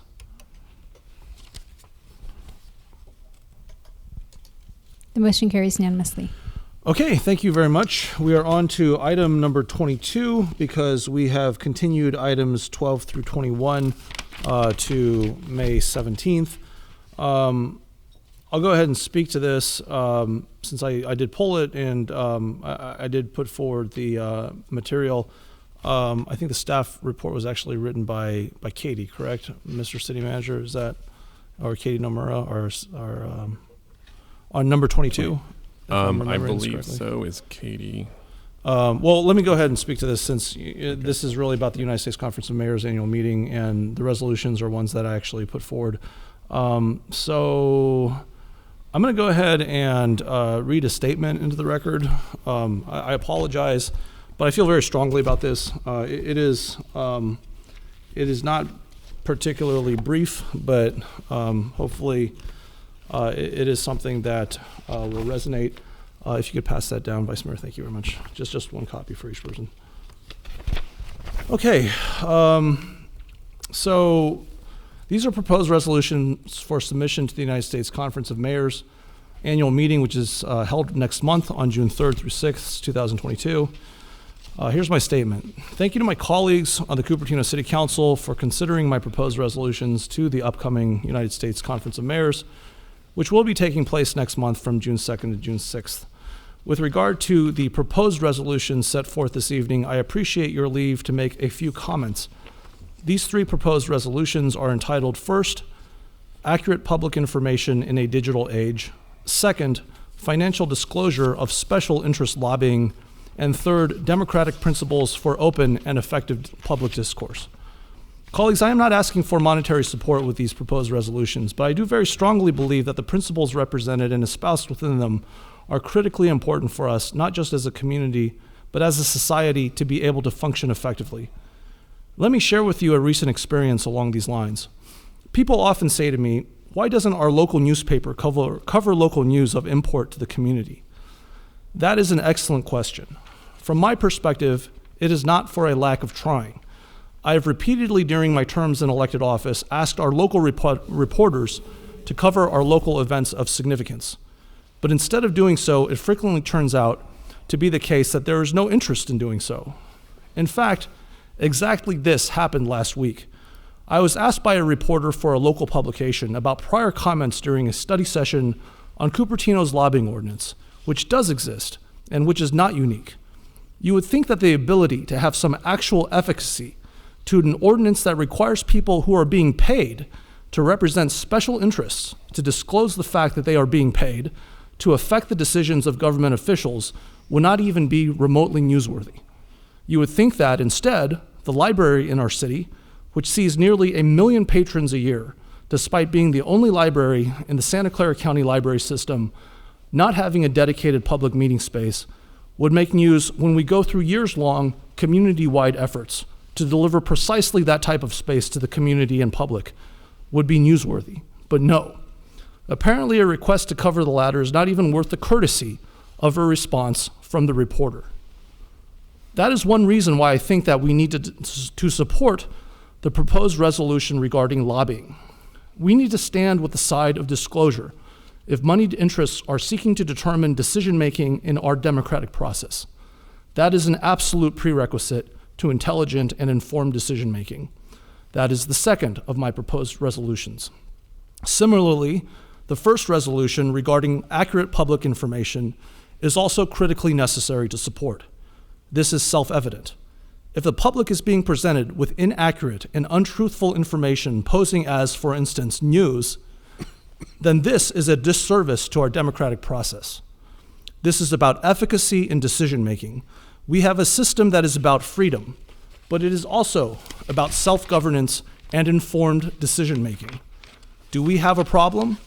My answer to this is yes, we absolutely have a problem. And we need as a society to address the spread of misinformation and lies in our electoral process in a manner that preserves our freedoms on the one hand, but also recognizes that the underlying core value of the notion that we have a democracy of the people, by the people, and for the people is that the people must be able to have trust in the information set forth in front of them when engaging the process of democratic decision-making. Finally, I ask your support for the third proposed resolution, which relates to how we are to proceed not just with preventing the corruption of our system, but realizing and continuing to enhance its promise. We are so very fortunate to have each other. I absolutely and unwaveringly acknowledge that point. And I know that our system is premised upon, among other factors, checks and balances to ensure that, for instance, the agglomeration of power does not adhere towards smaller and smaller groups in the population. But I also believe that if we look at any given issue that may seem intractable, we can also break that issue down into parts, dealing with currently existing interests, theoretical solutions, and then policy making that can help address the influences and requirements of the former and encourage the development of the latter. My point here is that if we have open and honest conversations, that is precisely what our system of governance is about. I have been most opposed in my experiences in public office to those instances where any of these parts have devolved, where we mislead for personal or financial gain, where we smear for no reason other than not even a sense that the ends justify the means, but because we want what we want and we think that some person or people are getting in the way. But because we go down this road too far, we lose our ability to think at all, where we don't think through the steps needed to go about solving a problem comprehensively and successfully. And this is exactly where we stand right now, colleagues. We are at a critical inflection point in democracy. Do we allow paid-for outright lies on any and every side of an issue to continue to erode our conversations? Do we allow moneyed interests to continue with activities heedless of the actual repercussions of undisclosed paid-for lobbying? Do we allow the system to become so corrupted that those who are fighting and sacrificing to solve our problems are the ones who are pilloried? Is every mechanism that we have to enlighten, to elevate, and to improve subject to greed and gaslighting to a degree that the quality of the conversation and the results mean nothing at all? I submit to you respectfully that if we let this continue, then it is not a community that is at stake and in jeopardy. It is every community. It is the system itself. On the other hand, if we remember our starting principles and we remember why we are spending the time here today, communicating with each other, trying to bring to light and air concerns, trying to understand not in the vacuum of accuracy or informed by enmity, causing us to attack each other anonymously, then we have something unique, worth preserving, worth sacrificing for, and worth constantly re-examining and improving. We have a system that strives to listen and to understand. And we are, every one of us, then truly lucky to have each other as colleagues in bringing forth these types of understandings and solutions. Thank you for your kind and thoughtful consideration of these proposed resolutions. While the proposed resolutions are perhaps not of a typical style and that they do not ask for financial support, everything in my background and experience tells me that they are the principles that we as a society must support. And this is the time, this inflection point in technology, in health, and in congregation to take such a stand. And I thank you, my fellow council members, for standing with me as we have worked together to reach out to each and every part of this community and beyond in order to have more open and direct communications. We all know what the real work entails, and that it is not always easy or pleasant, which is to say that mostly it is difficult and stressful. I thank you for your fellowship and integrity, and I ask for your support here. Thank you very much. I'll bring this to members of the public that would like to speak on the item. Again, this is item number 22. I see Lisa Warren with a hand raised. I'll remind our members of the public that you will need to have your hand raised on Zoom or a blue card filled out by the time the first speaker is done speaking.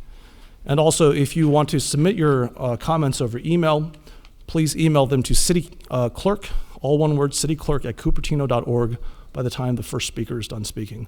Again, our first speaker is Lisa Warren. Welcome, Lisa. You'll have 3 minutes. Thank you. I won't need my 3 minutes. I just want to say thank you for your observations, for your passion, for your emotion behind what you just said. And I thank the council who continually asks good questions, isn't afraid to ask questions, even though they're persecuted in many different ways. And they do so because it's the kind of governing we all need from the bottom up. And I think you encompass that in much of what you said. And I have to admit, I missed the beginning of what you said, but I caught enough of it to get the gist of it. And I thank you again, Mayor Paul, and hope that you get support from your council. And that's it. Thank you, Lisa. Our next speaker is Peggy Griffin. Peggy is the last remaining speaker on Zoom with a hand raised. Welcome, Peggy. Good evening, Mayor Paul, council, and staff. I too want to second what Lisa Warren said. I agree with everything you said and encourage the council to support your statements. Thank you. Thank you very much, Peggy.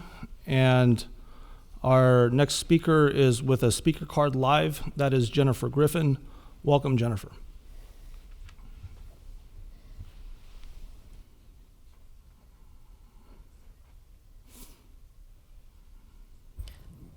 Yes, thank you, Mayor, for you have very eloquently stated everything that I feel about how my state is being run, how there are attempts to run Oregon and Washington state the same way that California is being run. I have relatives in both states, Washington and Oregon, and they are facing similar consequences that we are going through in Sacramento. In our state, I never in my life thought that we would be losing democracy in California, but we have lost it, and it came in the last 5 years, and I fault highly the current group that are running Sacramento. It's all there. If we had had access to the Cupertino Courier like we did before, when we were going through issues in the city, we would have had more of a voice.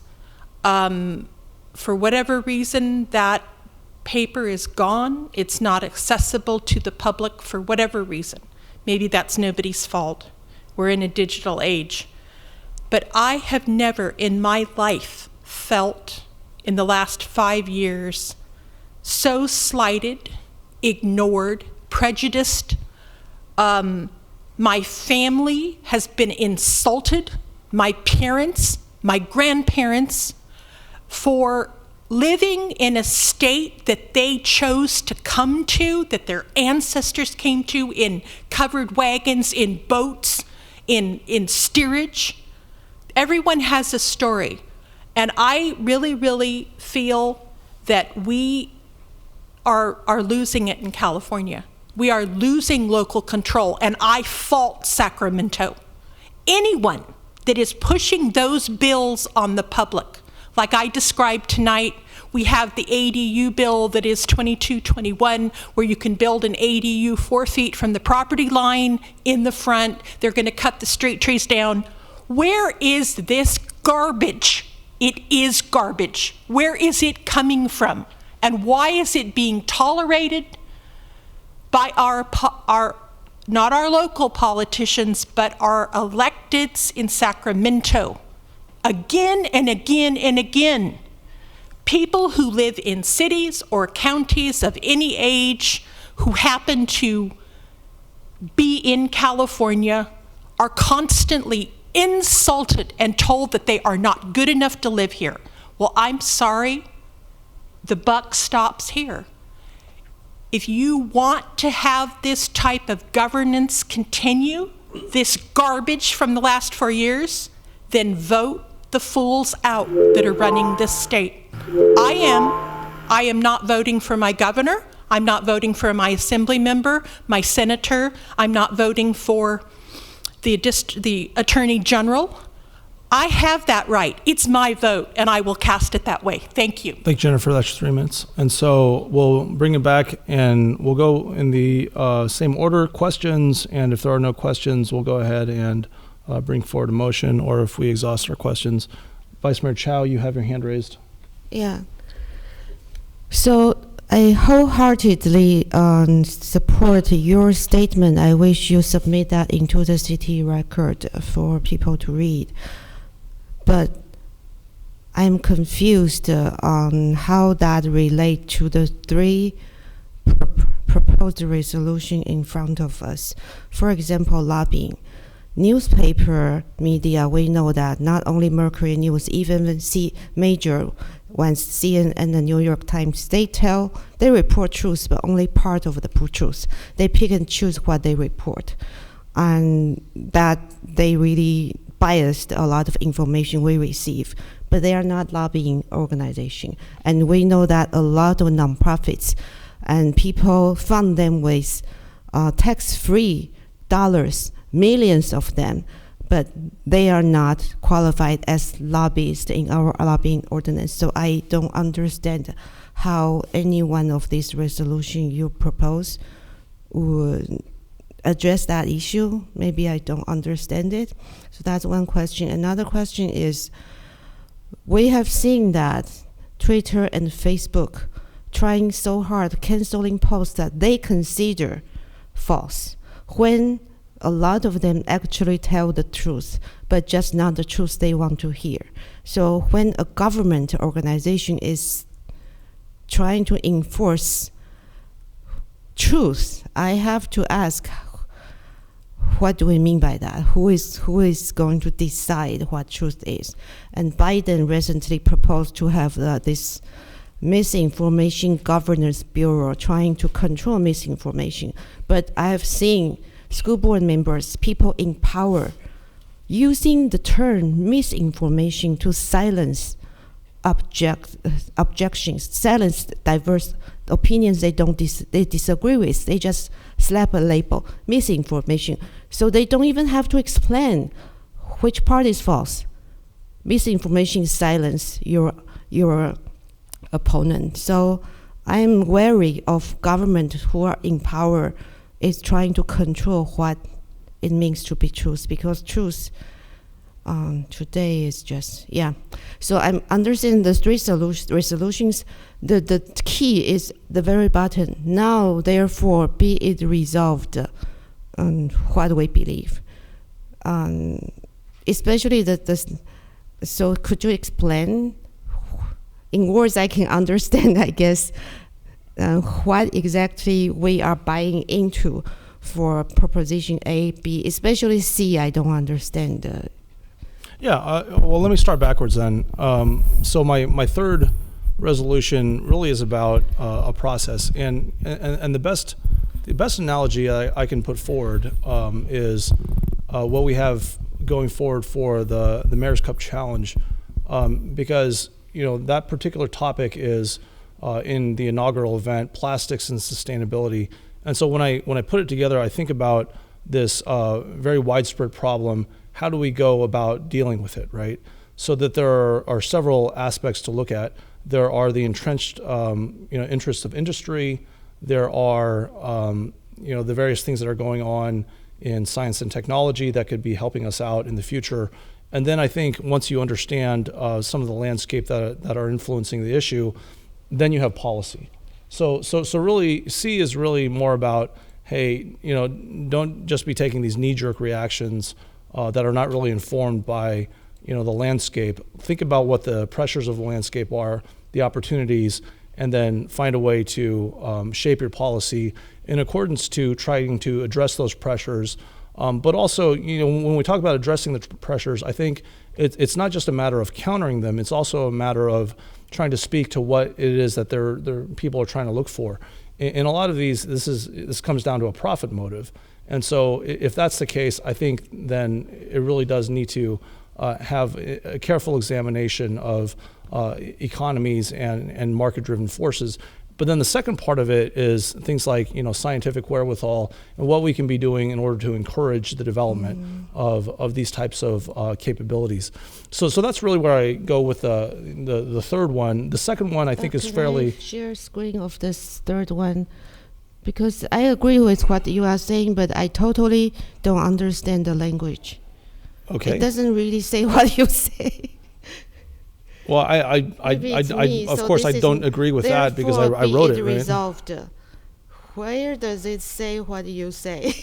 Well, I'm trying to write it on a high level, right? I mean, it's not something that I'm asking you to commit support for a particular legal change or a specific ask for federal funding, for instance, which is more often the case with things like these types of resolutions.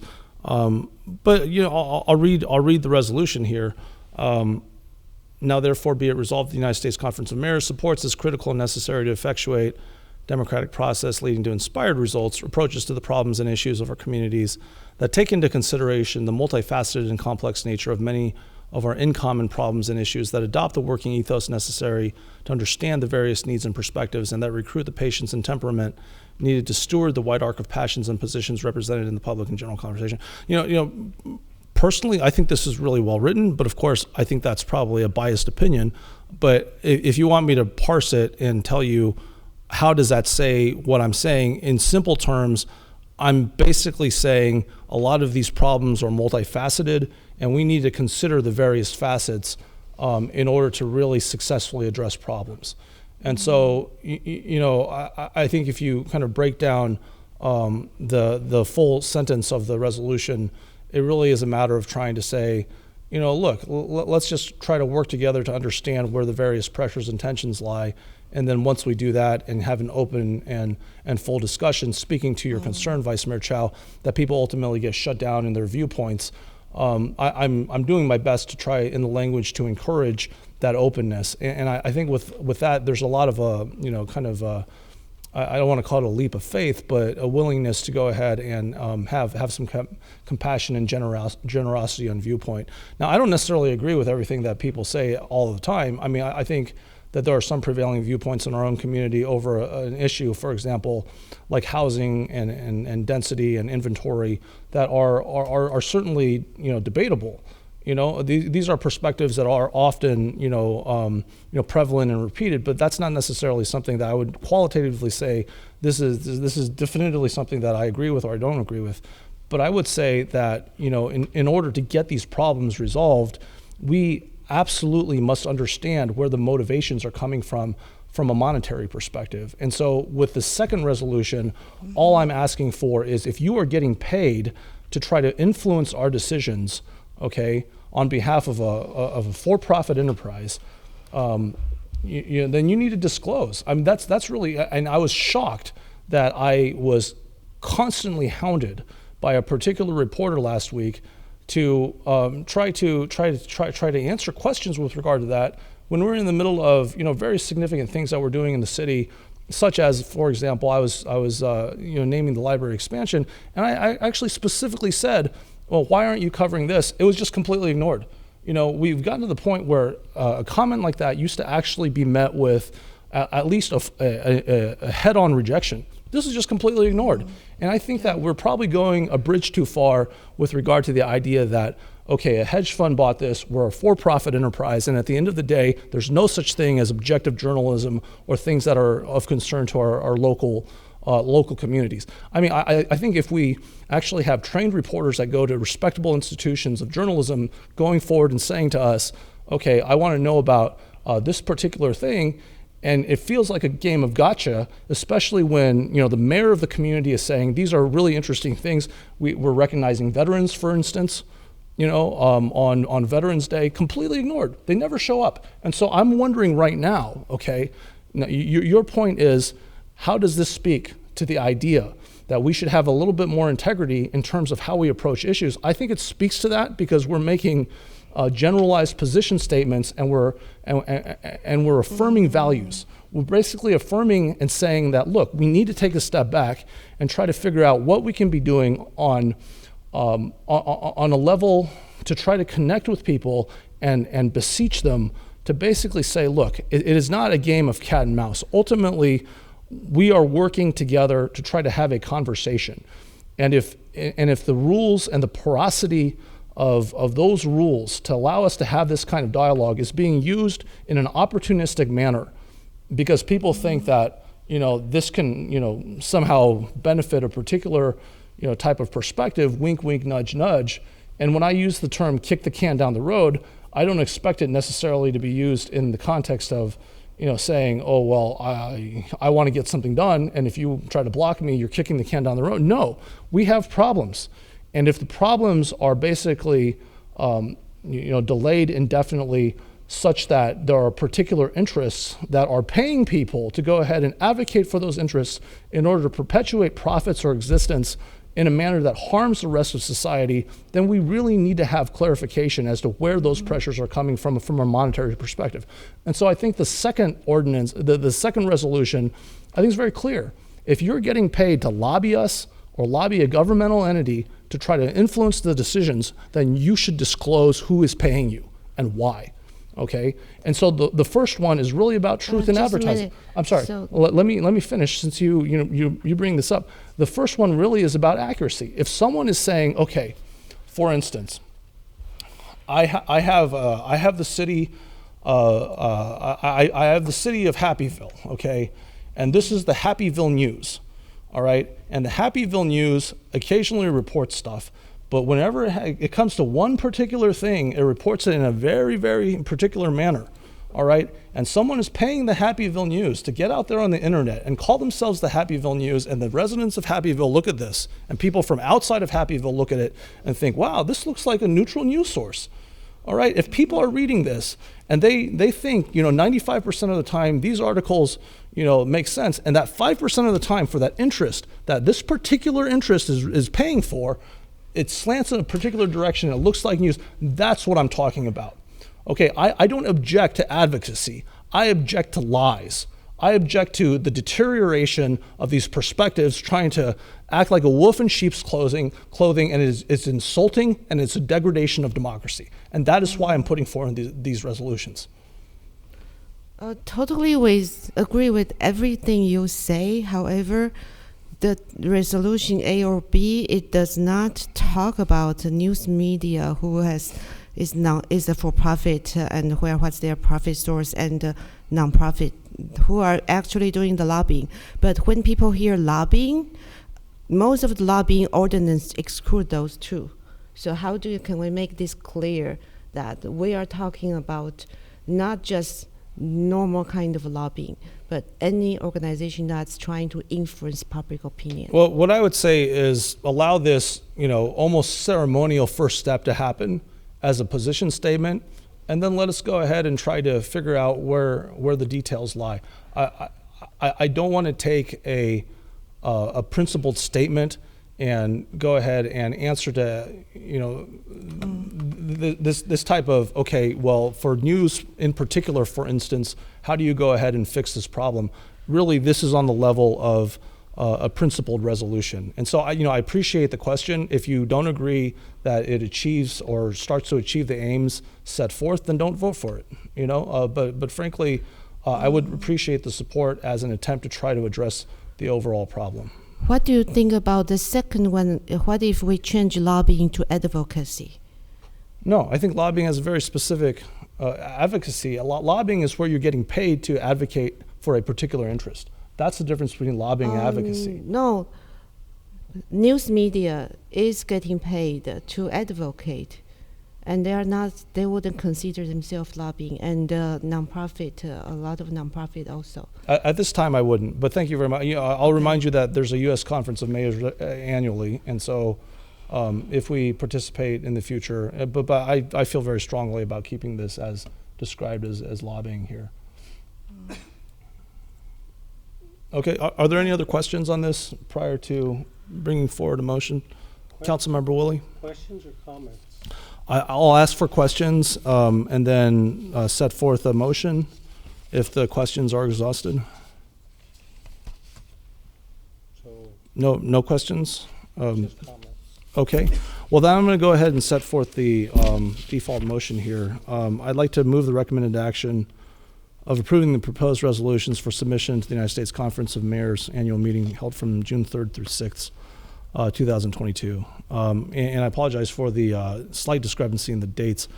June 2nd, I believe that there are some activities, and so in my remarks, I had identified June 2. But I'll go ahead and make the motion since it's already agendized as from June 3rd to 6th. I'd like to second it. Thank you very much, Councilmember Woolley. All right, so we're back on the dais with the motion, the recommended action. Are there any further comments prior to a vote? Councilmember Woolley? I'll start with, I appreciate being able to second it. I fully agree with your resolutions and with the commentary. I think the content is exactly what's needed, and it's not only needed as visibly as we see it in Washington and in Sacramento, but clearly here in Cupertino. Everyone is entitled to their view. Historically, it was done with, I found growing up, it was done with honesty, integrity, common decency. But today, there are so many of these sources that promote falsehoods for their special gains, for their special interests, trying to push aside the truth that's the foundation for democracy. Push the truth aside. Let's just say whatever we or they want to say to try and get what they want out of it. And it's sad. So you have my full support. And the passion that I hear, I think, is going to be recognized by those at the conference. And I would hope the momentum will build when they hear how this has been so well described and see that, yes, this is needed. And they also use the narrative and move forward. And only then will we be able to save the democracy. So thank you. Thank you, Councilmember Willie. You know, I would like to say, you know, in addition to thanks for your comments, I do bake into this a real optimism with regard to the capabilities of our system. I think if we're open and honest with each other about the sources of our influences and you know, the perspectives that we're bringing forward and why we're bringing them forward, then it just gives us that much more of an opportunity and a chance to go ahead and solve the problems. But if we're not really bringing forward the source of these perspectives, then, you know, in a lot of ways, the democratic process and the purpose for it is just defeated. You know, we're essentially wasting our time trying to fool each other and not having an open conversation, which, you know, to me is just, you know, essentially worse than, you know, the alternative, which is basically to say that, you know, we're in a bit of a jungle and, you know, may the strongest survive. I mean, at least in this kind of situation, you know, if you're there, you have some clarity with regard to the various motivations. So, Vice Mayor Chow, you've spoken. I'm going to go ahead and call on Councilmember Way and then Vice Mayor Chow. Thank you, Mayor Paul. I fully support the three titles: accurate public information in a digital age, financial disclosure of special interest lobbying, and the democratic principles of open and effective public discourse. And I look forward to you attending the meeting and bringing back a report from. Thank you very much, Councilmember Way. Vice Mayor Chow. So yeah, I fully support the statements you made, and it's just I'm a little disappointed. I'm excited by your statement, but I'm a little disappointed that these resolutions do not do as much as I wished it could do to really encourage cities to do things differently from where we are, where most of them are doing right now. But then I appreciate that.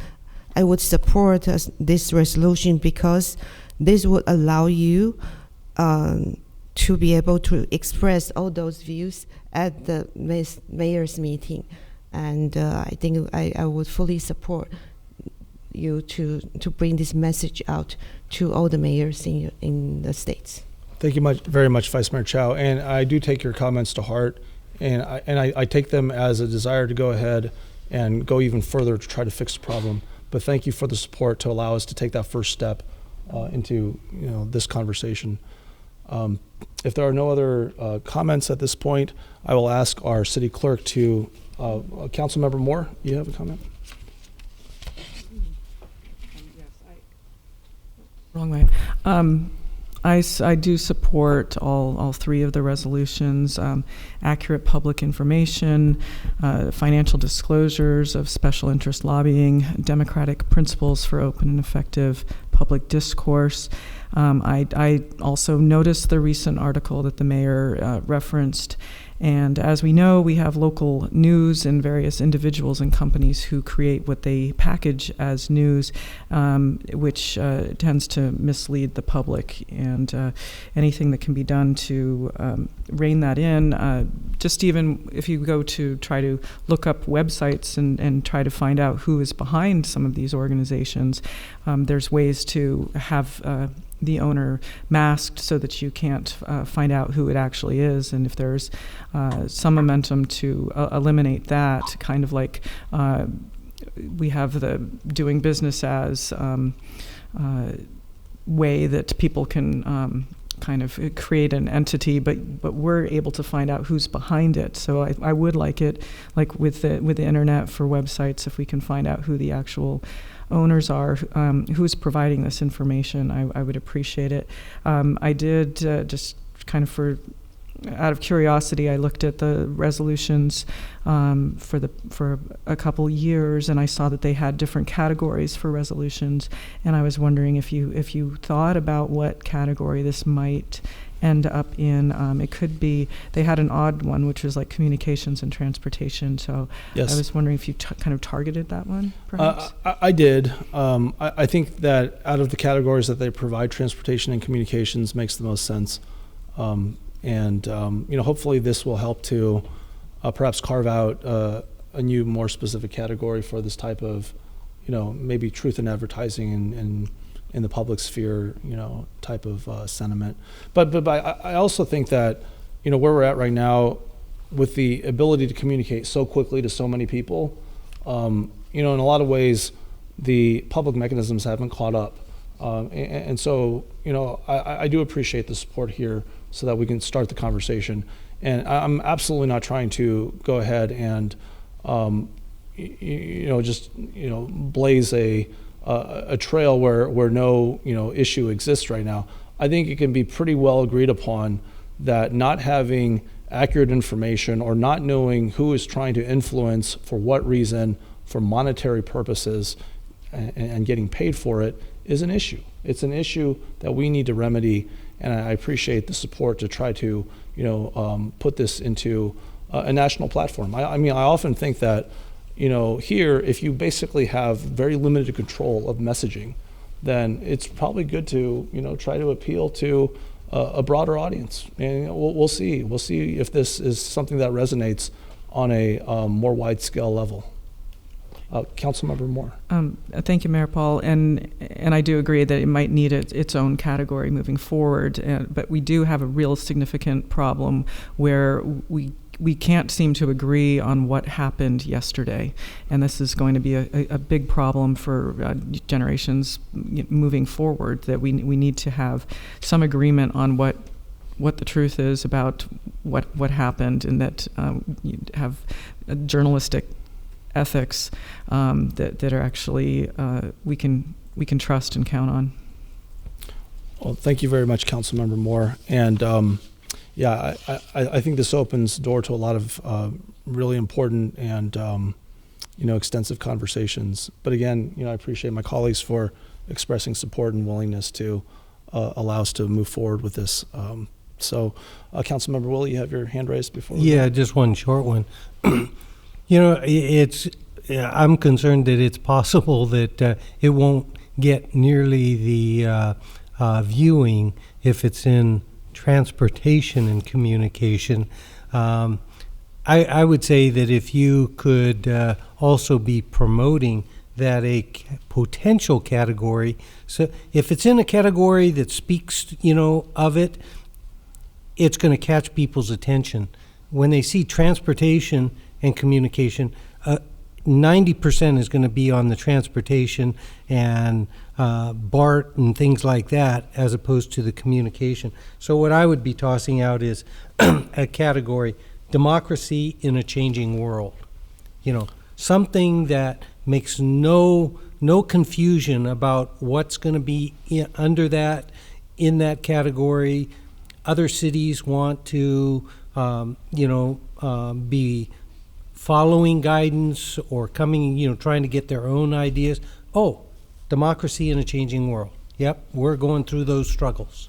Well, thank you very much, Councilmember Woolley, for the thoughts on this. And I will say Cupertino has not participated in the U.S. Conference of Mayors for a number of years, as far as I'm aware, and have been on council for 7 years. And so this is a good opportunity to start that conversation. I'm happy to report back out to our council as to how that went. Great. And whether there's progress in kind of formulating a new type of category for consideration here.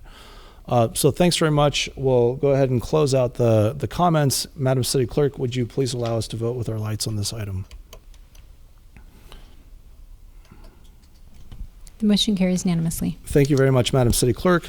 We're at the end of our at the end of our consent calendar. In accordance to our postponements and orders of the day, we are continuing the CIP item from our special meeting prior to this regular meeting. And so let's go ahead and start with that again.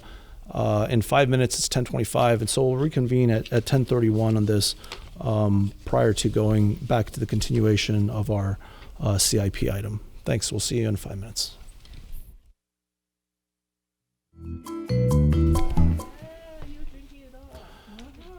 All right, welcome back, everyone. We do have our full council on the dais, and so we're back to our study session item. That was to read the title of it: consideration of a study session on the capital improvement projects. I should say the capital improvements program, CIP, including review of the 5-year CIP for the fiscal year 22 to 27, or the fiscal years, I should say, and new proposed projects for fiscal year 22 to 23. So let's bring this back. I'll give a reminder of where we were at in our discussion. We had the staff report. We had heard from members of the public. We were in the middle of deliberation. I had suggested a potential motion to put on the dais. And Madam City Clerk, could you remind us, did that motion make it with a second? I don't recall at this point. Yes, Mayor. It was seconded by Vice Mayor Chow. Oh, seconded by Vice Mayor Chow. Okay.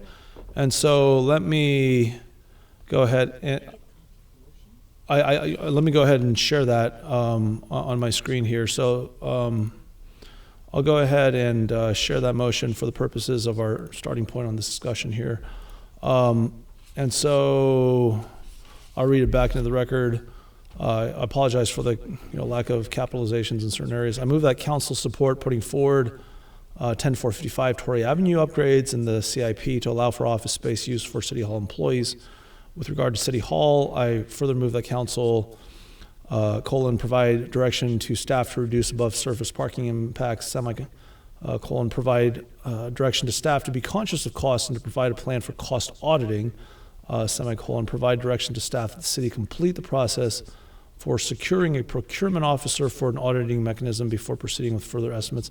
Further, I move that council direct staff in future years to refer to the Planning Commission for input on the proposed CIP projects, in addition to an assessment of conformance with the general plan. Further, I move that council direct staff to inform council and the public of what the funds for the Westport project park mitigation fees are being allocated towards. Further, I move that council direct staff to return to the public with a study session on Memorial Park consistent with, or at least addressing, the recommendations of the Parks and Rec Master Plan. So that was a motion on the dais that we were discussing at that point.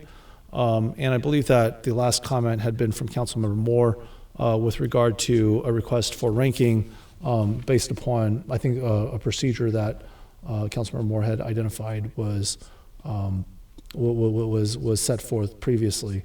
And that's where we had left discussion. So I'll go ahead and have Councilmember Moore complete that thought, and then we'll go to Councilmember Willie with a hand raised. All right, thank you. So I'm just going to read straight from the fiscal policies for capital improvement policy, and it's in our current booklet. I'm sorry, what booklet are you referring to? Our current CIP capital improvement program. If you can put it up for the camera for people to see. I think the camera was on you. Want me to go over there? Okay. A moment ago it was, but okay. Well, you're back. You're back here. I'll do this. Okay. All right. Oh, good. Great. Thank you very much. You can use the microphone next to. Yeah. Okay, so I did kind of just scroll on the top of here, equity analysis, and that was something that I'm not sure that the Planning Commission looked at that in great detail for the projects, these projects when they came to them. And with what I mean by equity analysis is looking to see if the bulk of the projects, and you do need to look back a little bit in time, but to see if the bulk of the projects are kind of focused in one area of the city, or are they being equitably distributed in terms of how the investment and location. But so I was pointing here, an objective process for evaluating CIP projects with respect to the overall needs of the city will be established through a priority ranking of CIP projects. The ranking of projects will be used to allocate resources to ensure priority projects are completed effectively and efficiently. And I know we did mention something about the change of the City Hall project. Changes to the CIP, such as addition of new projects, changes in scope and costs of a project, or reprioritization of projects, will require city manager and city council approval. So I just wanted to make sure that we're following these policies. Thank you. No. Okay. Thank you very much, Councilmember Moore. And Councilmember Willie, you had your hand raised next. Great, thank you, Mayor. So I previously had, kind of given just a little background about the previous City Hall plan that was brought to us in 2019, which I think is very important for us to understand. I think Vice Mayor Chow then went really in detail, and that was great. So the first thing I'd like to now say is, we've got a list of CIP projects that are typical that we expect every year, bike projects, those types of things. To me, a $70 million City Hall project, to me, does not belong in the same category with those other typical projects. Something of this magnitude needs a lot of initial guidance. $70 million. When I tossed out the interest on $70 million, $233,000 per month. Well, in the 2019 session, they actually, Zach had said, well, it would be for a term of 30 years. So if you're looking at a 30 years, you're actually looking at $334,000 per month. And to me, that just doesn't belong in the same category as our typical projects. And to get something like that off the ground and moving, I think there needs to be several sessions where City Council gets to help guide city staff. Now, get to that guiding part. The things that I see is, number one, and these are the things that would be, I think, should be coming to us, like every 3 or 4 months while we try to determine what's appropriate for our community. Number one is, what's the status on the current CIP for community hall improvements? I'll focus on the one item there. Basis of a renovation strategy. If I'm going to talk about a CIP project, whether it's tonight or 12 months from tonight, I want to leverage what we already learned, and yet that, to me, we need to have put in front of us the basis of a renovation strategy, and then that may help move us toward something more significant. So number one is, what's that status? Number two is going to be, when you're going to bring something massive, if we're talking about a splash pad, okay,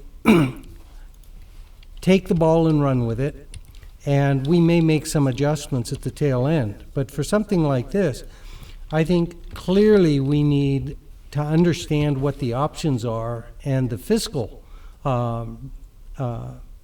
amounts for those 3 options. The renovation strategy, yeah, they did a little bit of that tonight, but to me, not nearly enough for us to be making a $4 million commitment to moving forward.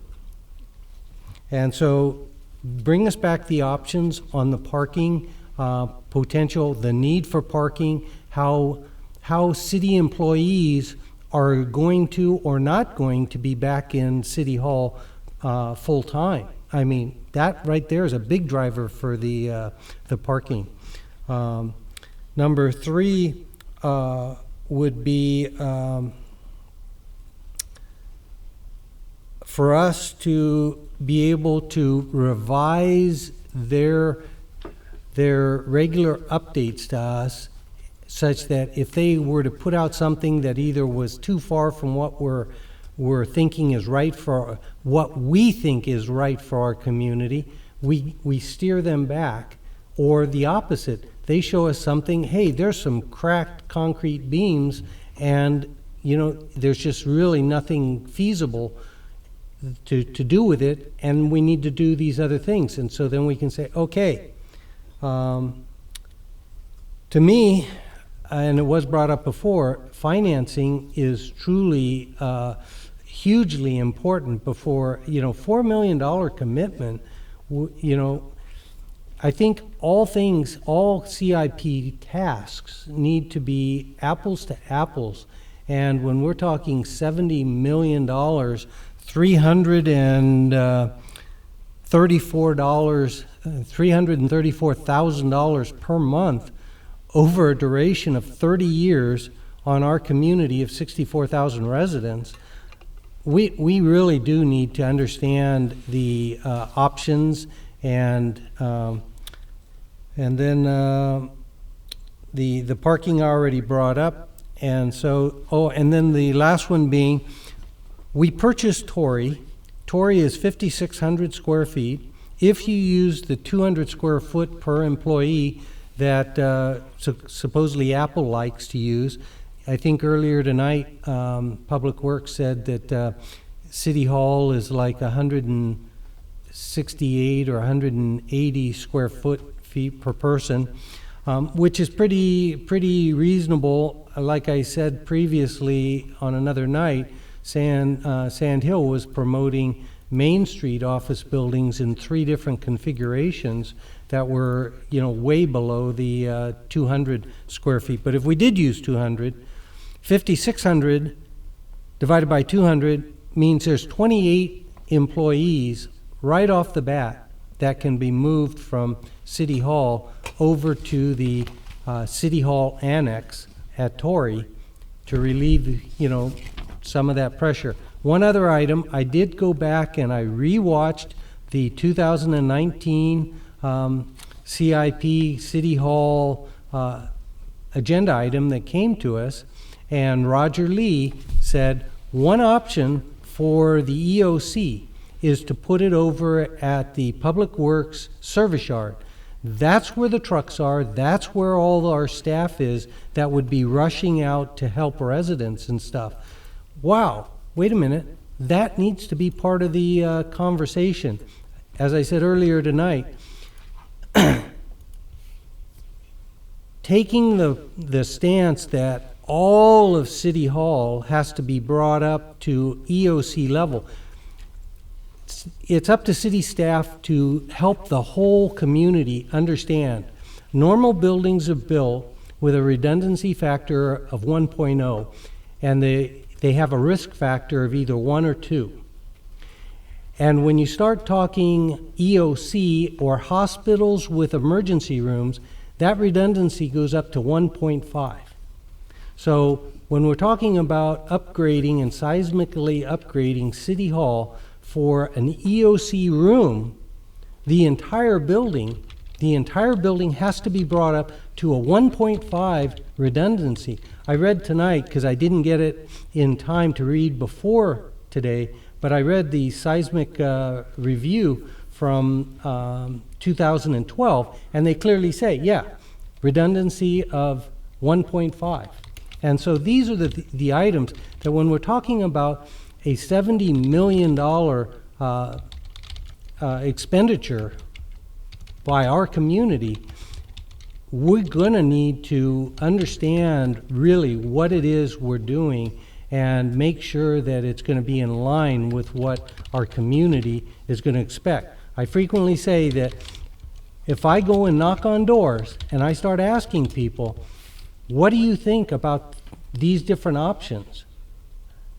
I really have to be able to give them a good story and hopefully get them to understand and support.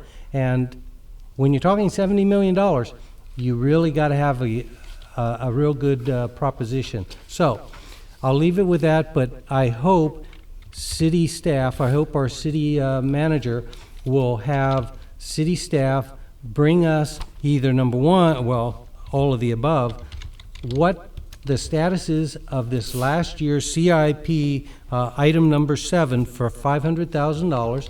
I'm definitely supportive of putting CIP dollars into City Hall evaluation work. I would hope it's going to complement. Has all of the 500,000 been spent, or is it, 300 spent and we still have 200? For what I'm suggesting, that we have these back and forth meetings over, say, the next 12 months to kind of determine the right plan for the city. Would it be a $500,000 effort? I think that's a lot, but I'm not suggesting designs. Some renderings and things to build on, but that level I would be in favor of, up to, say, $500,000. And so I'll leave it at that. Thank you, Councilmember Woolley. Anyone else at this point? Between Councilmember Moore and Vice Mayor Chow, do you know which? Okay, Councilmember Moore. I feel as though this list of 7 projects was being held up by the April 2022 report for City Hall improvements, and that we could have received this in a more timely manner had staff not do that. And if you look at the items on the list, I think you might agree with my assessment.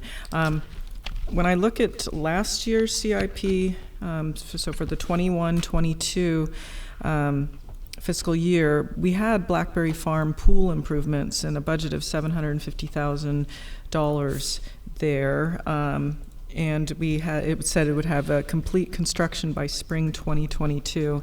When I look at the dashboard, it's saying completing the ADA evaluation and design by May of 2022, and the completion is now slid out into February 2023. And on top of this, we've got this Blackberry Farms pool splash pad. So if we add this, we're now at over $1.2 million being allocated for that facility, and the budget's kind of extended. So I am concerned about that. I'd like to understand why that's happening.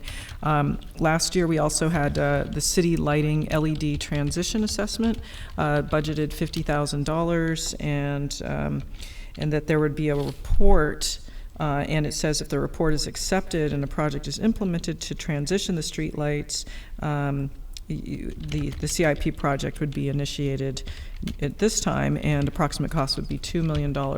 I do appreciate that we're looking at that cost dropping to looks like $1 million, but they do reference a report which I can't recall having seen, which is the City Lighting LED Transition Assessment Report. So the project description we have for the $1 million is to implement the results of the fiscal year 21-22 City Lighting LED Transition Assessment. So I would like to see the contract for this assessment and the results of the assessment, and how much was billed for that. And I think that for each of these items, I would, if there was a report that was supposed to happen, I would want to be able to see the contract and the work product that happened for it. So for our process, I'm wondering what we're trying to do moving forward, since we do have the requirements to rank these items. And I also want to just remind ourselves that the projects included in the CIP will have complete information on the need for the project, description, scope of work, total cost estimates, future cost estimates, future operating and maintenance cost, and how the project will be funded. So for the big projects, the bigger projects, the $79.6 million, I do not understand how that project is supposed to be funded, and that is supposed to be part of our package, what we're looking at. So I do think we are missing some information, and then we do need to provide a prioritization. Thank you. Thank you, Councilmember Moore. Would anyone on staff like to speak to any of the comments of either Councilmember Woolley or Councilmember Moore I think one of the comments made was regarding the prioritization of CIP items or any of the other comments raised by the prior two council members. And City Manager Troop, I think you had turned on your microphone. Well, yeah, and I see our director, Matt Morley, there. Matt, do you have anything? Okay. Yeah, absolutely. Thank you for the questions. To Councilmember Moore's questions or comments, there's a couple items that we can provide information on with respect to the work in the pool at Blackberry Farm. That work is mostly plaster work in the pools, and that we're just getting the contract completed now. So that work will need to take place following the summer season. So we'll be queued up to take care of that work in 100 days, essentially, because the pools are set to open. With respect to the LED lighting, that report is being finalized as we speak. So we would expect to have that in the next week and a half, and be able to share that at that point. And then that would lead ultimately to a project to replace the LED lighting. Replace the lighting with LED, and that would be a contract at a value that would require council approval. So of course you'd see it for that approval. With respect to ranking projects and to funding for large projects, so one of the things that staff brings forward to the council during the proposed budget. So the study session leads into the proposed. So the idea would be that we would receive your feedback, and that would educate us in ranking the projects for council consideration at the proposed budget time. And so that's sort of the process that we're in now. It's an iterative process and one that we work in as a team with the council on. And then with respect to identifying funding for projects, it's extremely common for larger projects to begin a scoping and design effort. And that scoping and design effort leads us into understanding what the full magnitude of the project is so that we can identify funding sources. So when you're looking at big projects, whether it be a big facility construction like a city hall building or a project like a bridge, it's not uncommon to proceed with the design even up to further along the design, but even up to like the 35% point where you have a good comfortable idea of what the project is, so you can start to nail down the cost of the project, and then that leads you into the full funding element. So that's sort of where we're at on all of these projects. Okay, thank you very much, Director Morley. Director Morley, let me ask you a quick follow-up question here. If City Council and the public are not sold on the idea of building a 3-story external parking lot in the Civic Center lot overlooking the adjoining neighborhood, I mean, what would be the point of proceeding as you describe in order to seek funding sources if it's not agreed upon that that's really the optimal or even remotely desired manner of going about it? So what would you recommend in a situation like that? Because the thought that comes to my mind is to go back and direct staff to investigate other options with regard to that. That's a great point. And so if you look at the life cycle of a project, it starts out with a very broad scope. It's sort of like a funnel. We're at the top of the funnel where our scope is very broad. And because of that, it's very difficult to hone in on the costs. And we need to narrow that down as we get towards the point of the funnel. So as we're at the beginning of the project life cycle, we're making some assumptions to get us started. Those assumptions can certainly change along the way, and that change would come through the guidance of the council. So we would be looking, we start with a three-story garage to help us with the scoping and a conversation, and then that leads us into maybe it's 1 story underground, 2 stories above ground, and that so it becomes less of a significant structure to the community. Or maybe there's another option where it's a longer garage versus a taller garage. So those are options that we can explore, and we would do that through the iterative process. But we needed a starting point and something to allow us to move forward. I think the base assumption that we're making is that there is a parking need at the Civic Center. When you have a combined city hall and library use, the library use is, as you know, extremely intensive and only going to grow with the addition. So we're sort of we're building on our own success in this particular case and trying to accommodate the community, and that's where we would hope to take this conversation. I see, but you will agree that, say, a completely underground parking solution is quite different from what's being proposed here and being proposed with a multi-million-dollar ask, correct? I mean, absolutely. We went with a conservative in terms of cost. So an above ground structure is significantly more affordable than a below ground structure. But we can explore a below ground or a subsurface structure of some sort. And we can weigh that, the cost and the benefit of both with the council through the process if that's the direction the council would like to go. I see. Okay. Well, thank you, Director Morley. Are there any further comments at this point? Vice Mayor Chow, and then Councilmember Moore, then Councilmember Willie. Councilmember Willie, and then Councilmember Way. Okay. So I'm sharing my screen. Technically, I actually considered the discussion we just had about the new city hall and the parking garage beyond the scope of today's agenda item, which should be about the CIP project for next year, when we have not even gotten an update of the current CIP item, which is as described in this slide. And we should have an agenda item labeled exactly as it is, so that the community around City Hall and the community who care about what we do at City Hall, community hall, can come and comment and hear the update. But that's not agendized today. So technically we are, I think, CIP you can talk about, technically you can talk about anything the city does, but the community is not informed because the agendized item is a CIP for next year. And then before that, if the staff, this is exactly what's described. The project that's implemented by the staff is not the adopted plan. So before the staff wants to go ahead and change the scope, bring that to the council for council approval, that you want to consider parking, which is not included here, that you want to consider adding space to City Hall, that's not included here.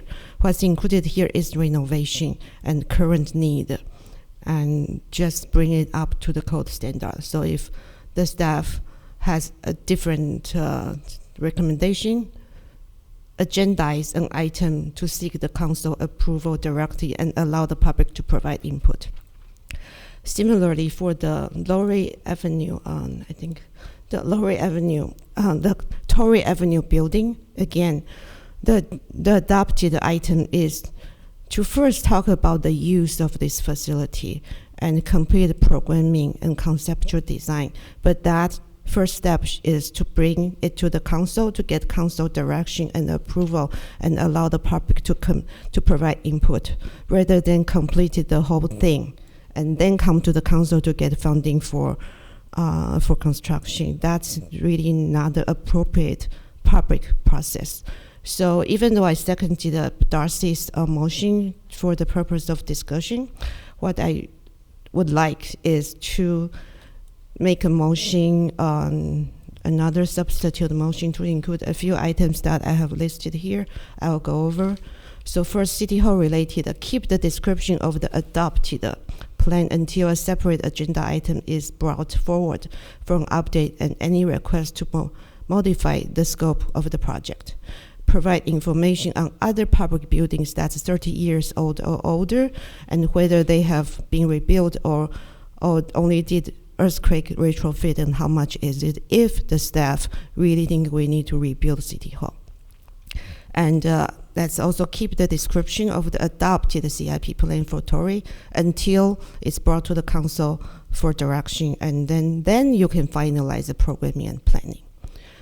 And then for Memorial Park, I would like to see the Memorial Park master plan still be the first step so that we comply with the Parks and Rec master plan the council adopted, to obtain community input and the consensus to assist in formulating plans to renovate portions of the park, including parking requirement upgrade of the surrounding facilities, as specified in the fiscal year 1920 CIP plan. And then I would like to postpone Memorial Park Pond repurposing until Memorial Park Master Plan is complete. That area, yes, we want to do something, but it's been 7 years. What's one more year?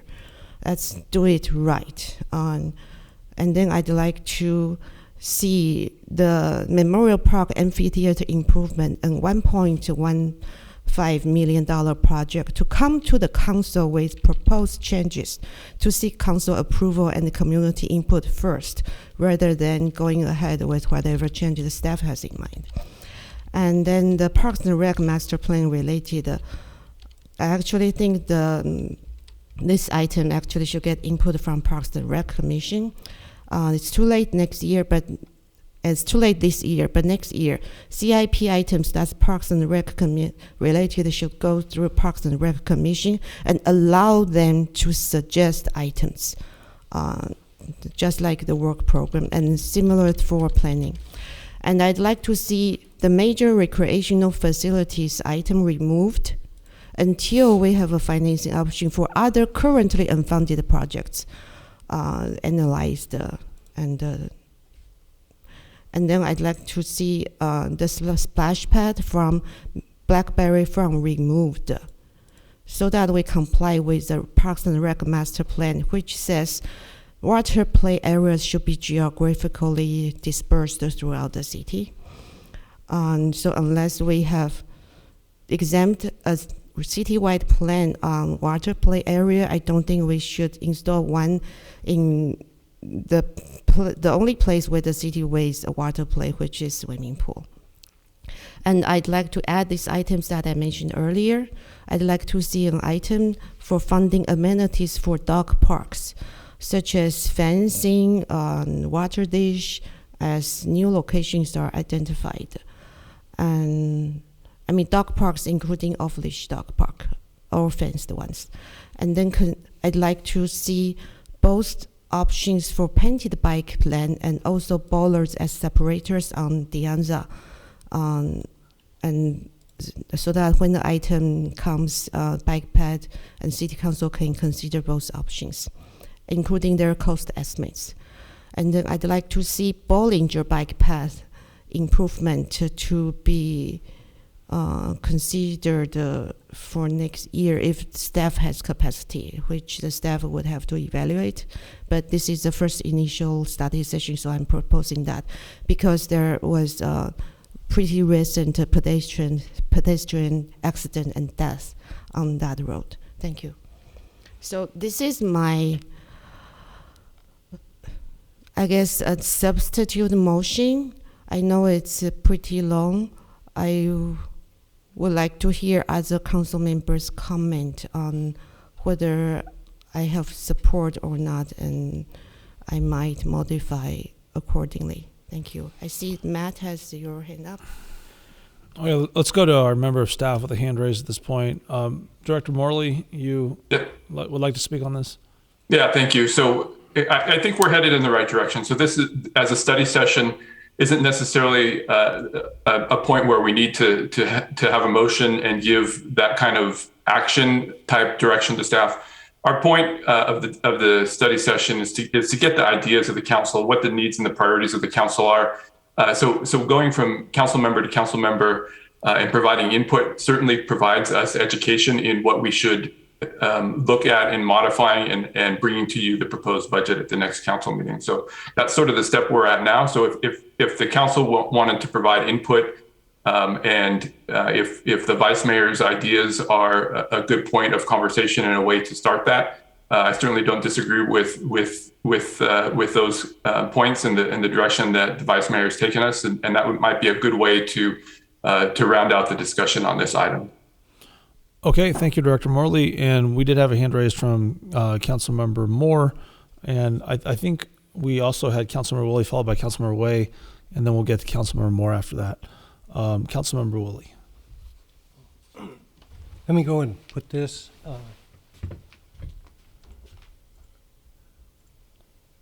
That showing up? It is. If you want to use your microphone on next to, yeah, you can turn that on. You'll need to turn that. There's an on and off switch for. Oh, there you go. So we could actually make that one. If you know how to make that one bigger. Maybe if video, you could zoom in on, or maybe video doesn't have control on that. Yeah, that's a slide from 2019, where one of the options for the parking was to use the edge of Library Field. If I do a rough count, it looks like that's like about 80 parking spaces there, and for the most part, you know, minimal expense. I think when this was on the city council, I think they said that that was about $1 million to put in those. It sure looks to me about 80 parking spaces. That's just information for Matt, you know, in terms of options. Now to go back to Vice Mayor's motion, yeah, I really fully support it. The only comments I would have is, man, those dead ponds have been dead for so long. We just had Cherry Blossom Festival there. I'd like to not see it, you know, just continue to languish. Maybe we don't do all the ponds, the $3 million, maybe $1 million, and pick the most likely ponds that are not going to be part of some other effort, and leave it up to Parks and Rec to decide how to spend that $1 million. I mean, that is our flagship park, and yet it's really 8 years now. The Bollinger Road improvements, yes, there was a death there. I'd really like to get some input from the Bike and Ped Commission and how that might rank with respect to the 2016 Bike and Ped project. I mean, here we are creating a project. A death was there, but they should also be weighing in. How do they see that safety versus the safety of their other ones? But I like the way she really has come up with what I think is a good 2021-22 or 22-23 CIP process. So, yeah, thank you. Thank you, Councilmember Willie. Vice Mayor Chai, I know you're making noises here, but I need to call on Councilmember Way, Councilmember Moore, and then you can get a turn to speak again. I would like to make some comments as well. So Councilmember Way and Moore and Vice Mayor Chow. After Vice Mayor Chow speaks, I'll put myself into that line. Councilmember Way. Okay, thank you, Mayor Paul. So I've read the packages real clearly, and I want to actually thank Director Morley to be on board so fast, and also for Susan for this capital improvement program managers to explain things real clearly, at least to me. I was looking at Blackberry Farm Pool Splash. Blackberry Farm is a very popular, well-used facility, and I look at the reason why. It's because that slide is aged and needs to be either replaced or fixed, and a splash pool seems to be a good fit. I understand the desire to be equitable, but this is a place that we already have and can be finished really fast, and our residents can really enjoy it. It's not far from anywhere from our city, so I actually like that Blackberry Farm Pool Splash Pad project because it would benefit. The summer's coming and people are coming out, and I think the reason is very clear. I agree that we bought Tory and we need to work on it and have proposals on it. We can have our emergency places out of the city hall, but if I listen carefully to what Susan has presented, to retrofit the city hall, it needs to be retrofit. I was looking at a page, and it alarms me when I was reading the 4 reports, and one of them says our emergency generator has 1,000 pounds of fuel right outside of that generator. It is not safe.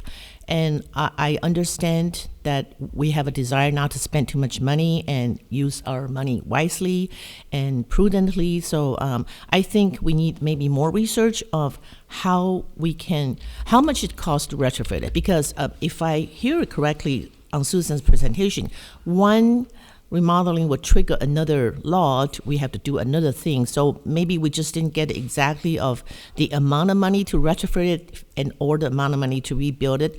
And I do believe we might have to revisit that report and get a clear picture of how much it costs to retrofit it to make it safe, and how much is it worth to redo it. And as to the space, I understand people, where our theory is we have Tory, maybe we can use the other place for our emergency team. But if we do need to if it's not worth to retrofit it and the money is worth to rebuild it, then adding the square footage for community use to benefit the whole city makes sense. So I think we need to have a more clear picture of what it looks like. And today, I do consider this is agendized for council input. Director Morley says, they're looking for directions.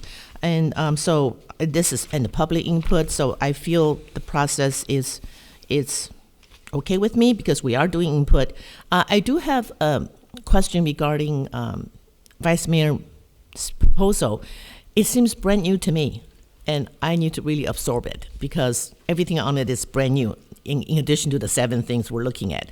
So to me, I don't think I can even vote on it right now. And a lot of them are on our city work plan proposals. So I think we got a little mixed up.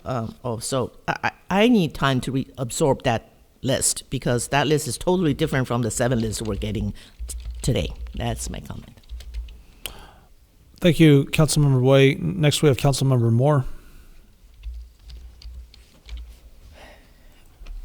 Okay, so by the way, just with regards to the generator at City Hall, and I don't know if this would be a replacement for it, but I thought there was some interest in having Powerwall purchase for that, and I don't know if this would take the place of the generator, but there was previously that had been mentioned.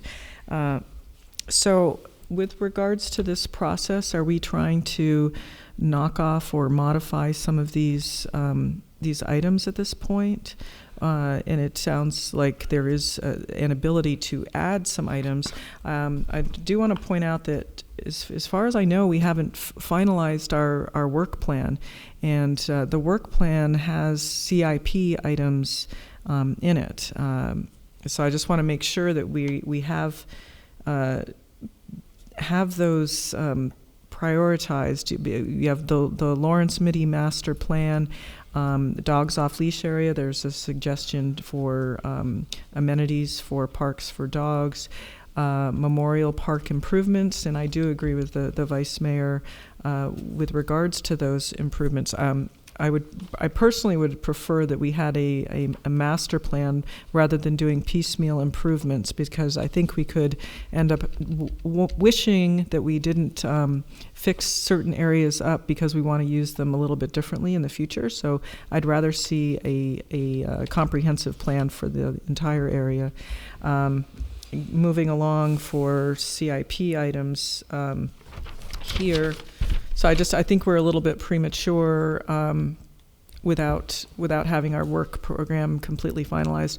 And we do have seismic retrofits and upgrades to existing City Hall, and that had been on our previous program. We have the Torrey Avenue improvements to prioritize as well. And Blackberry Farm Golf Course needs assessment is there. So I have all along had a little confusion with having CIP mixed in with a work plan, but it seems that we need to finish up the work plan listings. And if someone could tell me what our next steps are here, I'd appreciate it. When we have to have this completed.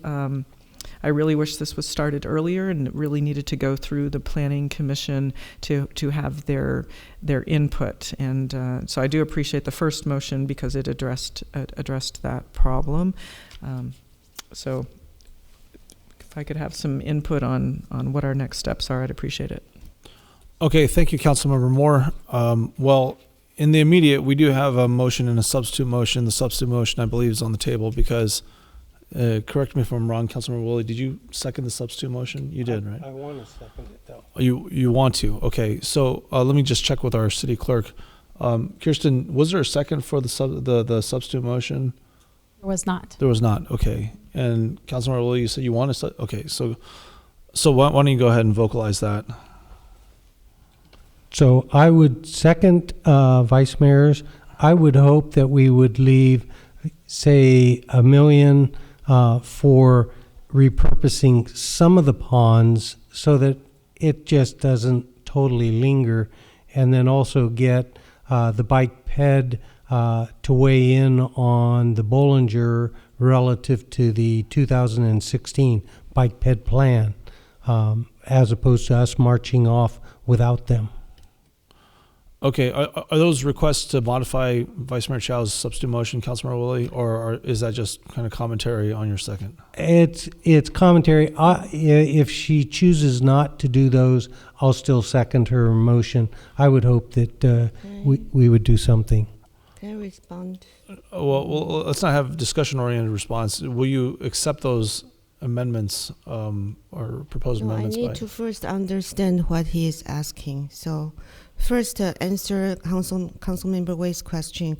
The current adopted CIP plan that I think we should stick to before we approve a modification does include a retrofit. It just does not include additional square footage for the city hall or parking garage.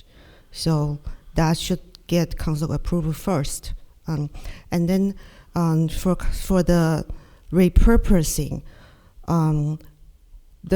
Okay, Vice Mayor Chow, I have to stop you right plan. here. We're on a procedural basis here. So you have a substitute motion, you have an attempt to second your motion, you have requests for modification. Do you, first of all, and I don't accept the idea that you want clarification and then hearing an extemporization of someone else's comments. Okay, so do you accept Councilmember Willie's modifications to your motion? If you do not, Councilmember Willie has already expressed a willingness to second your substitute motion. So I just want to make sure that procedurally... There is something that's not in the agenda, but it's on our website. The repurposing the staff intends to do right now will fill up the pond area with irrigation system and turf, the grass for the entire area. And it's not... Okay, I'm hearing a no. So Councilmember Whaley, I would like to know, you would like to see it repurposed to what degree, to do what? To become grass? Yes. For 1 year? Yes. Until we figure out a plan? I think it was Mayor Sharf and I went and met with the people at Sunnyvale Town Center that purchased it. And they clearly told us, they said, for the areas of Sunnyvale Town Center that we're not ready to move on, we have planted grass to give this community more space in terms of parks. Just the mere fact that make that place more enjoyable, more usable. You don't have to do all the ponds, but let's not leave everything dilapidated. So I think the master plan should complete in 1 year. Leaving it as it is right now actually helps the community. Okay, let's not visualize debate what needs to be Vice Mayor implemented, Chow. what Vice could Mayor be Chow, replaced. Okay. Either you accept the amendment or you do not accept the amendment.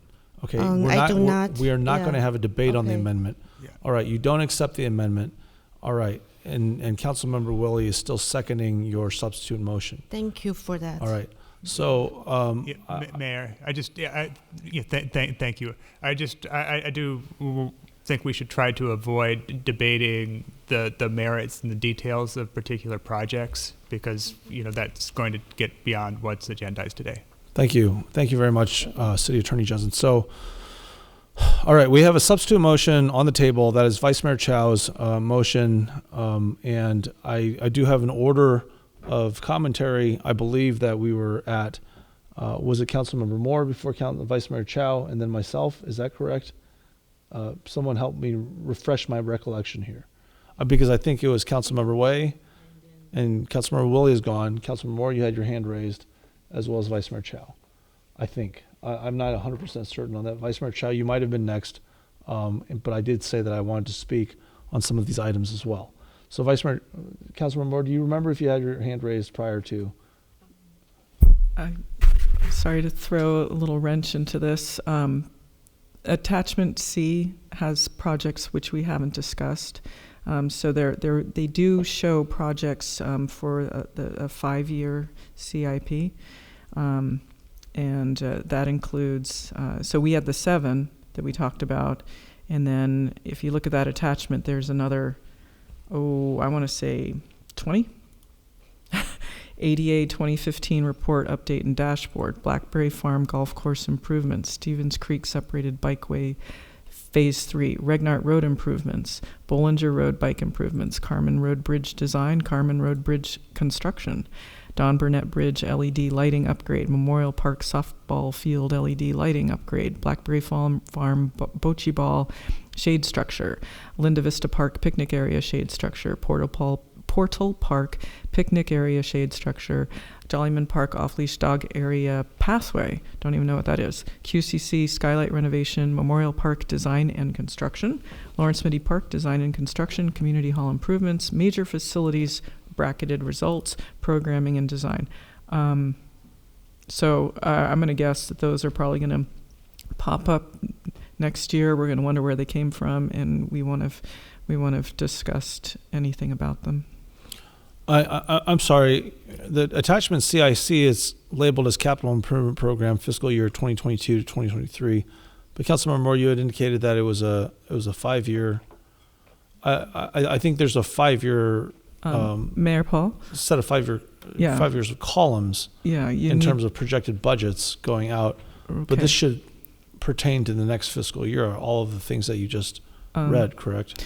So if you look at the staff report, it's kind of a little confusing. Consider a study session on the capital improvement CIP, including review of the 5-year CIP 22 to 27 and new proposed projects for 22 to 23. Receive a report on the 5-year CIP, okay, which I don't really recall hearing it, including new proposed projects for fiscal year 22 to 23. And then, let's see, the fiscal year 22, so I'm on page 2 of the staff report. The fiscal year 22 to 27 CIP projects are grouped into the following 6 categories as displayed in attachment C. 1, new projects for consideration. 2, existing projects with multi-year funding. 3, existing fully funded projects. 4, existing projects with grants/external funds. 5, completed projects, and 6, deferred projects on hold. So I just don't recall being pointed to this attachment as being a 5-year CIP, and I just want to make sure that everybody's on the same page with that, because there's projects that we have not even commented on. I think those are fair points. I just want to add that to the extent that future fiscal years that are not this upcoming fiscal year are identified with estimated budgets, those are projected budgets. Those are not ones that we're being asked to approve.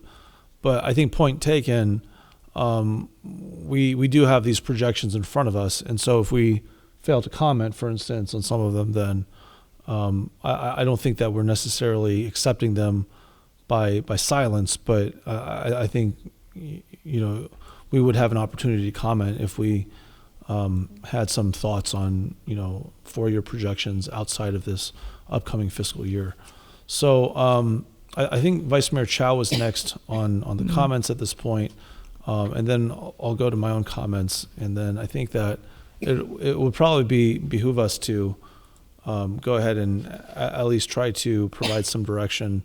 We do have a couple of motions, a substitute motion as well as the original motion. So Vice Mayor Chow, some follow-up comments at this point.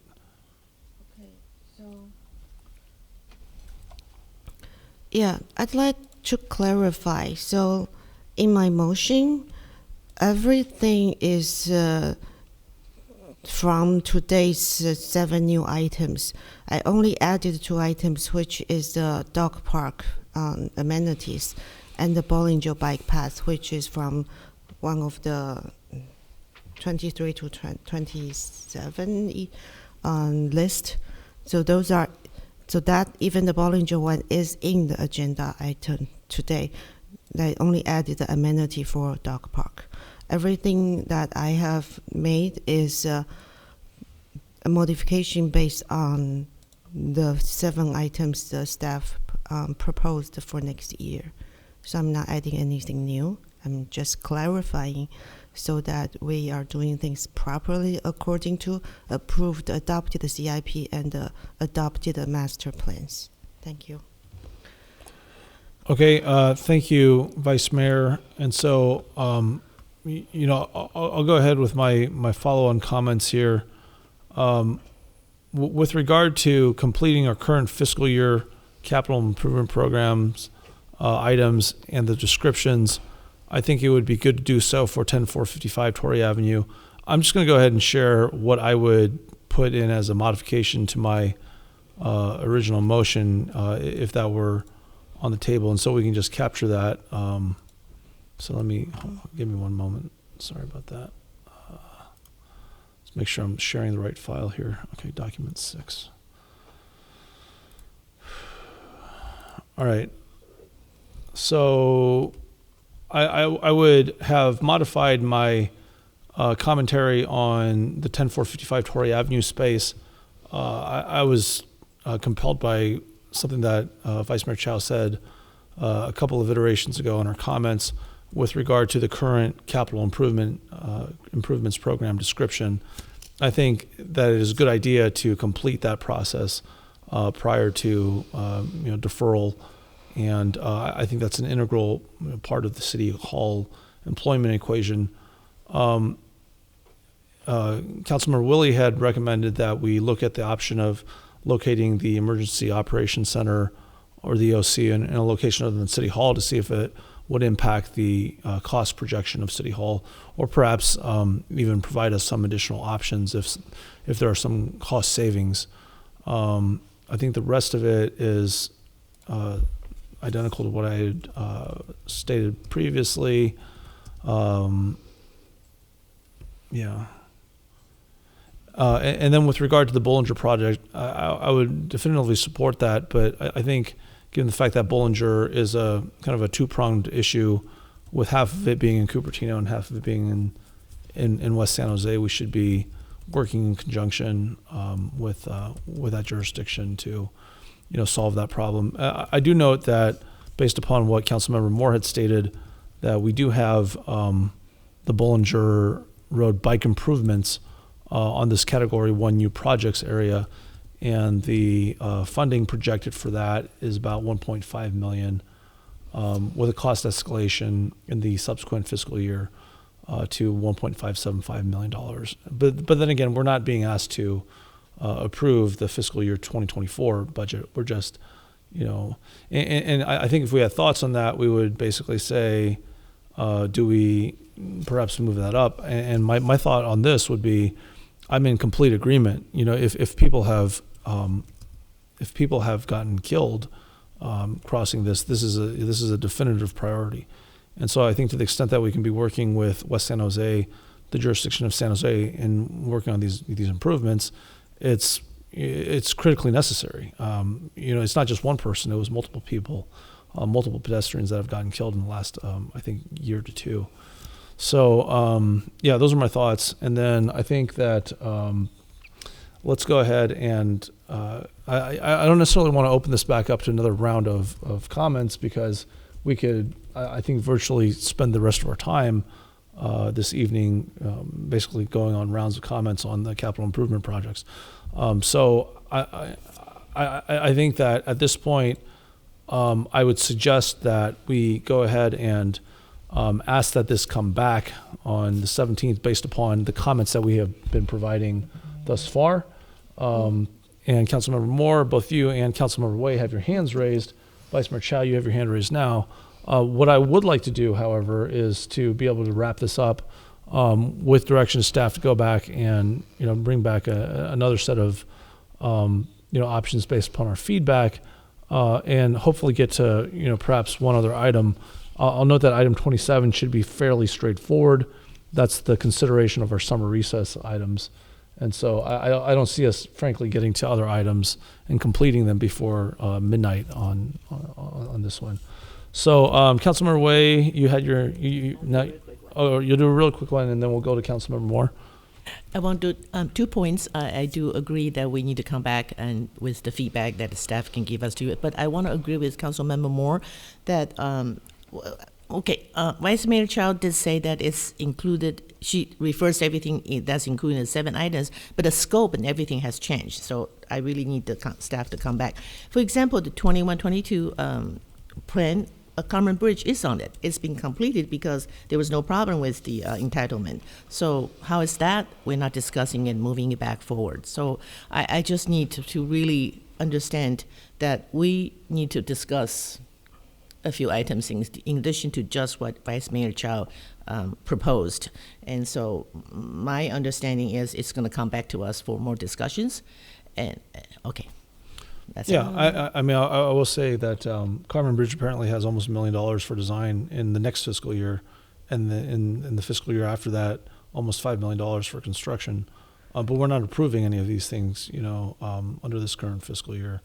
So let's go ahead. Councilmember Moore, did you have some follow-on comments at this point briefly? So I'm afraid it's a bit of a criticism. So this agenda packet, as we're all aware, is 1,033 pages. And so on this 1 page in attachment C, finding this collection of projects, I wish it was highlighted more rather than just the focus on the 7, because we actually have a whole menu of other options. And if you are reducing the cost of the City Hall renovation by looking at different ways of getting a satisfying result there are some less expensive projects which I think could provide a lot of good public use. For instance, the Blackberry Farm Bocce Ball shade structure, Linda Vista Park area shade structure, Portal Park picnic area shade structure, the DOLA pathway at Jolly Man, the skylight renovation at this Quinlan Community Center. To me, that sounds like a maintenance issue that we really would want to get after and not leave that behind. Memorial Park a softball field LED lighting upgrade also sounds affordable, and we'd get a lot of bang for our buck for taking on these projects. So I'm hoping that, and of course the Bollinger Road bike improvements at the 1.5 million.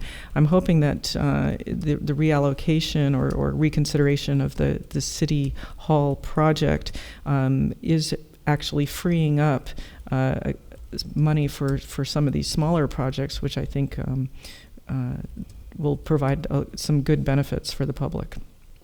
Thank you, Councilmember Moore. Let me refer a question to our city attorney, Chris. We have a substitute motion on the table. There was also an original motion, but I'd like to give the opportunity to staff to come back based upon our feedback this evening. If some of this material changes in an upcoming city council meeting, such as the one on May 17th, what are our options with regard to the motions that are in front of us at this point?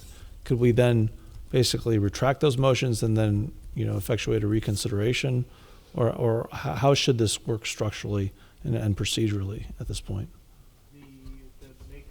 You'll need to turn on your microphone or maybe get closer to it. Thank you. The makers of both motions have the opportunity to withdraw them, certainly without prejudice to making the same motion again when we come back. Okay. That seems to be the most straightforward way to deal with it. Okay, and would you recommend a continued study session item in the same as we have it noticed at this point? Yeah,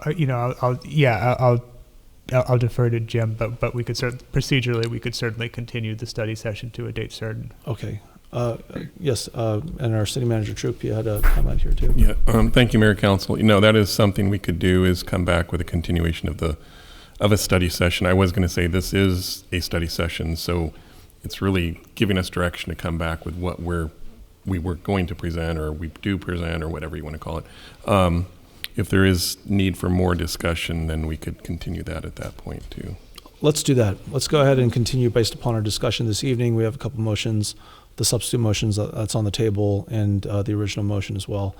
And so we'll, very much look forward to what staff brings back to us on May 17th. And so I'll put another motion on the table to bring this back to the date certain of May 17th, 2022, based upon the feedback that we have here tonight. May I have a second for that motion? Okay, I'll second that. Okay, Vice Mayor Chow. All right, Vice Mayor Chow, you wanted to say something?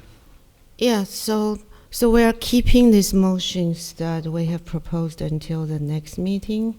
So would the public be able to comment, and will the staff provide update to the staff agenda items? So, Right, so should we just have a brand new item? So there are a number of different ways we could do this. There's been a motion made to continue the item. So I believe the motions would be pending when we return. And I also believe that because the public has had an opportunity to provide comment here, council that it would be in council's discretion as to whether it allowed further public comment at the continuation of this item. Okay. Okay. So we can still allow it. It's our discretion. Yeah. Right. Thank you, City Attorney Jensen. And so I did put forward the procedural motion, which I agree. I don't think it affects the substantive motion that's on the table for the substitute motion as well as the original. Okay. And so let's go ahead and wait. Okay, Vice Mayor my Chow. earlier comment is I would like to amend my motion with two items. First, for EOC exempt, I'm including Councilmember Whaley's proposal to exempt the effects of the option of locating EOC in other location rather than City Hall, such as the service center. And the second, to bring back more detailed cost estimates of Common Bridge project, because right now the cost is at about almost $5.5 million. So I wonder how is that derived? That would help us. And then also I think the mayor's motion included a secure procurement officer. I was thinking that doesn't belong in this item, and also auditing mechanism before proceeding with further Okay, estimates. Vice Mayor Chow, before you go on the stream of consciousness. I am not including those in my Vice Mayor Chow, this is completely immaterial to whether you're going to add something and basically say I'm not going to add this because of this. Because if you did that, then we open the entire universe of topics to stuff that you're not going to put in your motion. Okay. So let's go ahead and ask Councilmember Willie whether he would agree to the two amendments that you've delineated to add to your motion. Councilmember Willie, are you okay with adding those two items to the substitute motion that Vice Mayor Chow has? Yes. Okay. All right, Vice Mayor Chow, I'm going to shut this down right now because, okay, thank you. I'm just showing that I did consider your motion. Frankly, it's immaterial because all of that has not been put into the form of direction as a voted on motion. And so staff has heard all of this, and with regard to the follow-up, we will go ahead and leave that to May 17th if this motion procedurally passes. And so, Madam City Clerk, would you allow us to vote with our lights on the May 17th motion to continue this item until that date's certain? Thank you. The motion carries unanimously. Thank you very much, Madam City Clerk. All right, so I would like to ask that our council continue items 23 through 26 at this point. And I'll note that our order was going to be 23, 24, 26, 25, and then consider item number 27. May I have a motion to that effect? And Councilmember Moore? So moved. Would anyone like to second Councilmember Way? Second. All right. I don't see any hands for further discussion. I don't see hands raised from the public. Vice Mayor Chow? So for the fee schedule, is there a time limit for us to approve that? So with regard to the fee schedule, could we continue to May 17th and not be prejudiced? So most of the fees in the fee schedule are 60 days to take effect. So that the only prejudice would be that they would take effect 2 weeks later. So Okay, Yeah, we'd be into, sorry, Mayor, we'd be into the new fiscal year, but Right. it's not a material type of change. Right, okay. But maybe we have enough time for the fee schedule. I don't think You so. don't think We so? have less than 20 minutes at this point, so, Okay. okay. Okay, I don't see further hands raised. Madam City Clerk, could you please let us vote with our lights on this? Thank you. Or was that a date certain? That was May 17th, yes. Okay, thank you. All right, let's go ahead and enter that. Sorry, Mayor. I apologize. Motion carries unanimously. Vice Mayor Shea, you have your hand raised. What We was it? have multiple items. Should we actually add a council meeting before May 17th? We do We have multiple a lot items, of items. but And we might have housing element on May 17th.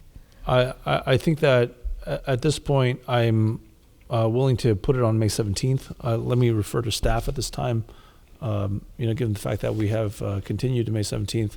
So typically, we have been saying that, try to reserve Thursday if we're continuing items from a particular Tuesday. But, Sorry, Mayor. Let me get some input from our city manager, Jim. We because we're back live again, we ran into differences. Like I spoke last time when we did have the one, and we had to do rearranging the schedules because people had already booked the chamber. So it's not as easy as when we were virtual to do that. So, and also we have a number of staff that were on there, so I don't know if I can get them all back online. That would be very difficult. I mean, we could notice a Zoom meeting, right? We could notice a non-hybrid meeting if we wanted to do a continuation. So what do you think about the substance being pushed back 2 weeks of these, 4 items here? I mean, is that something that we could perhaps benefit by having 1 or 2 of the items at least? I don't really see, I mean, the fees was the only, was the only one that might have had an issue, but it's really, again, it's not a material issue. Right. I agree with that assessment. I mean, I think if the fees end up going a couple weeks into the fiscal year, I don't really see what the, I issue would just be. honestly, I've been places where it's October, November, by the time you can get through them all. Right. So. But we are hoping to have at least an initial discussion on the site selection for housing element. We don't want to wait until June. Okay, Right, so let's do this. If we have a very heavily loaded May 17th agenda, let's go ahead and ask everyone to reserve their May 19th at this point. Okay. So I think that would be our compromise position here. Item number 27 is consideration of a city council summer recess and cancellation of meetings during the summer. And Madam City Clerk, you're listed as the presenter for this item. Would you like to make that presentation? Yes, Mayor. Quickly, the council annually recesses from its regularly established meeting schedule during the summer. This is routinely based on canceling 1 or 2 council meetings according to council members' summer schedules. If council wishes to consider any meeting cancellations, please take note that weed abatement lien assessment must be approved no earlier than July 6th and no later than August 3rd. Additionally, National Night Out is on Tuesday, August 2nd, which is a regular city council meeting date, and neighborhood events will occur on the same evening. And that is all. Okay, thank you very much, Madam City Clerk. I don't see members of the public with their hands raised on this item, and so I'll go ahead and bring it back to our City Council.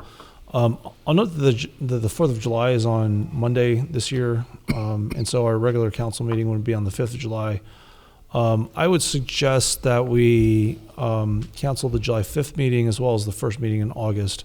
And I heard some additional reasons for doing so with the city clerk's commentary just a moment ago, including the fact that National Night Out is on that first Tuesday in August. So it would be good to support our law enforcement, representatives to attend National Night Out, for instance. But typically, in my experience, we have canceled a couple of summer meetings. But I'll go ahead and ask if anyone has questions at this point.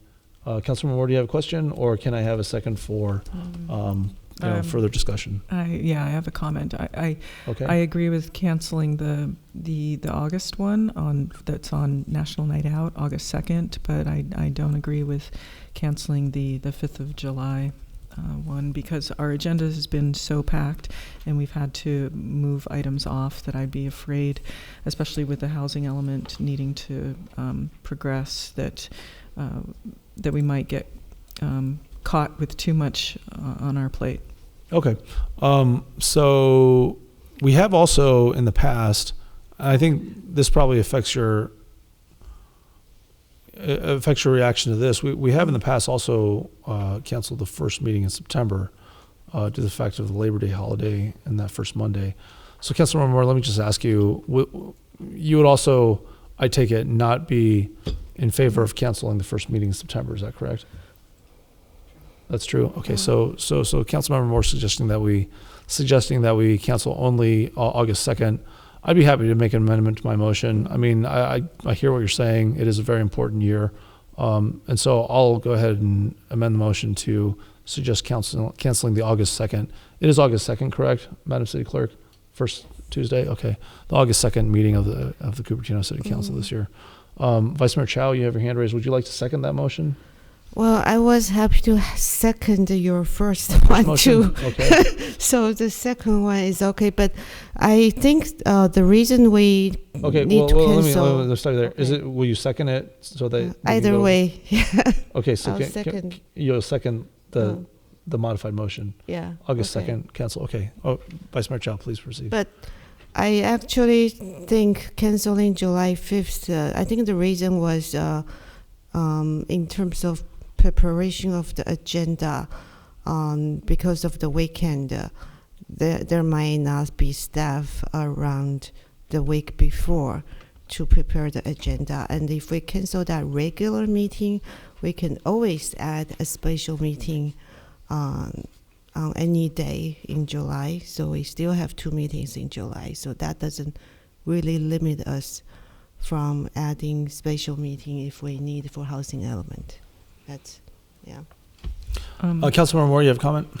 Yes. I don't know if anyone else has looked at the cost of air travel and the need to plan at least 2 weeks in advance in order to get tickets. But I was getting caught last year with this rescheduling of meetings. It seemed like they were popping back into the schedule. So I'd rather have something a little more concrete than relying on having a meeting show up unexpectedly.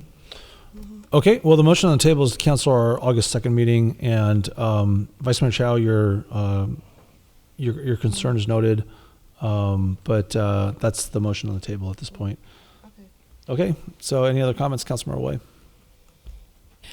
I have no preferences, but I would like to ask you and John, you have kids, so on your summer vacation, do you want to travel the first week of July? I think family is very important, so I would support that if you would like to cancel the first week of July, because I think family is important. Well, Councilmember Way, I appreciate that. And Councilmember Woolley, if you don't mind my answering that question first. Okay, well, so I guess just on a personal note, my wife's taking the kids to visit her mother in Taiwan for the entirety of the month of July. And in fact, our new friendship city in Taiwan had invited me to go over there for a trip in July. And they have a quarantine, and they actually have an uptick in COVID. And so more recently, that invitation has been modified to ask me to go there in September. Now, my inclination is to say, thank you, I really appreciate it, I'd love to go, but we have such an important year. And so I think the sentiment is greatly appreciated. But for me, I'm actually probably that much more available in July. So, to the extent that we have city business, that would be good to conduct. And, we are, kind of pushing back a few items a few times now. I think this is actually a pretty wise motion to put on the table. Councilmember Willie, did you want to speak to this? So, thank you, Councilman Way. Normally for all the years, we've always taken the 4th of July week to go out of town, because then those days off means fewer days the kids miss from school.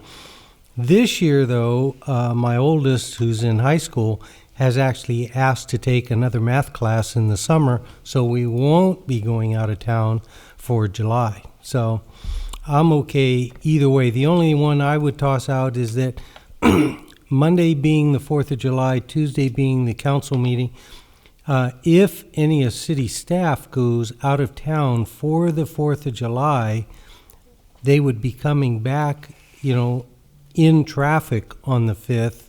And so usually traveling on the 6th is far better. So whether or not that would affect, city staff, but I'm okay with it.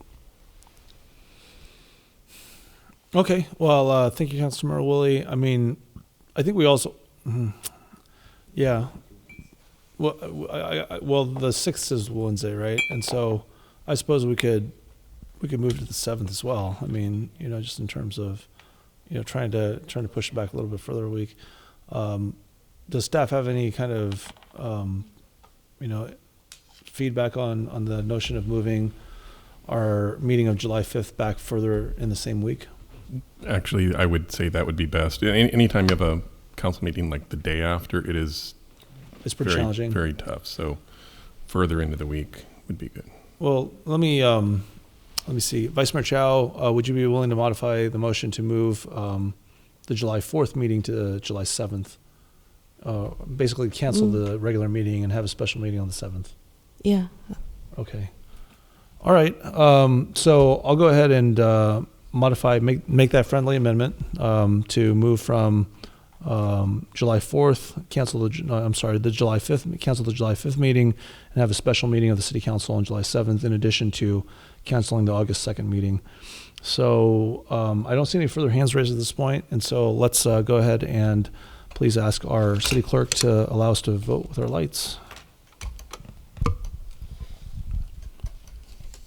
The motion carries unanimously. Okay, well, thank you very much, everyone.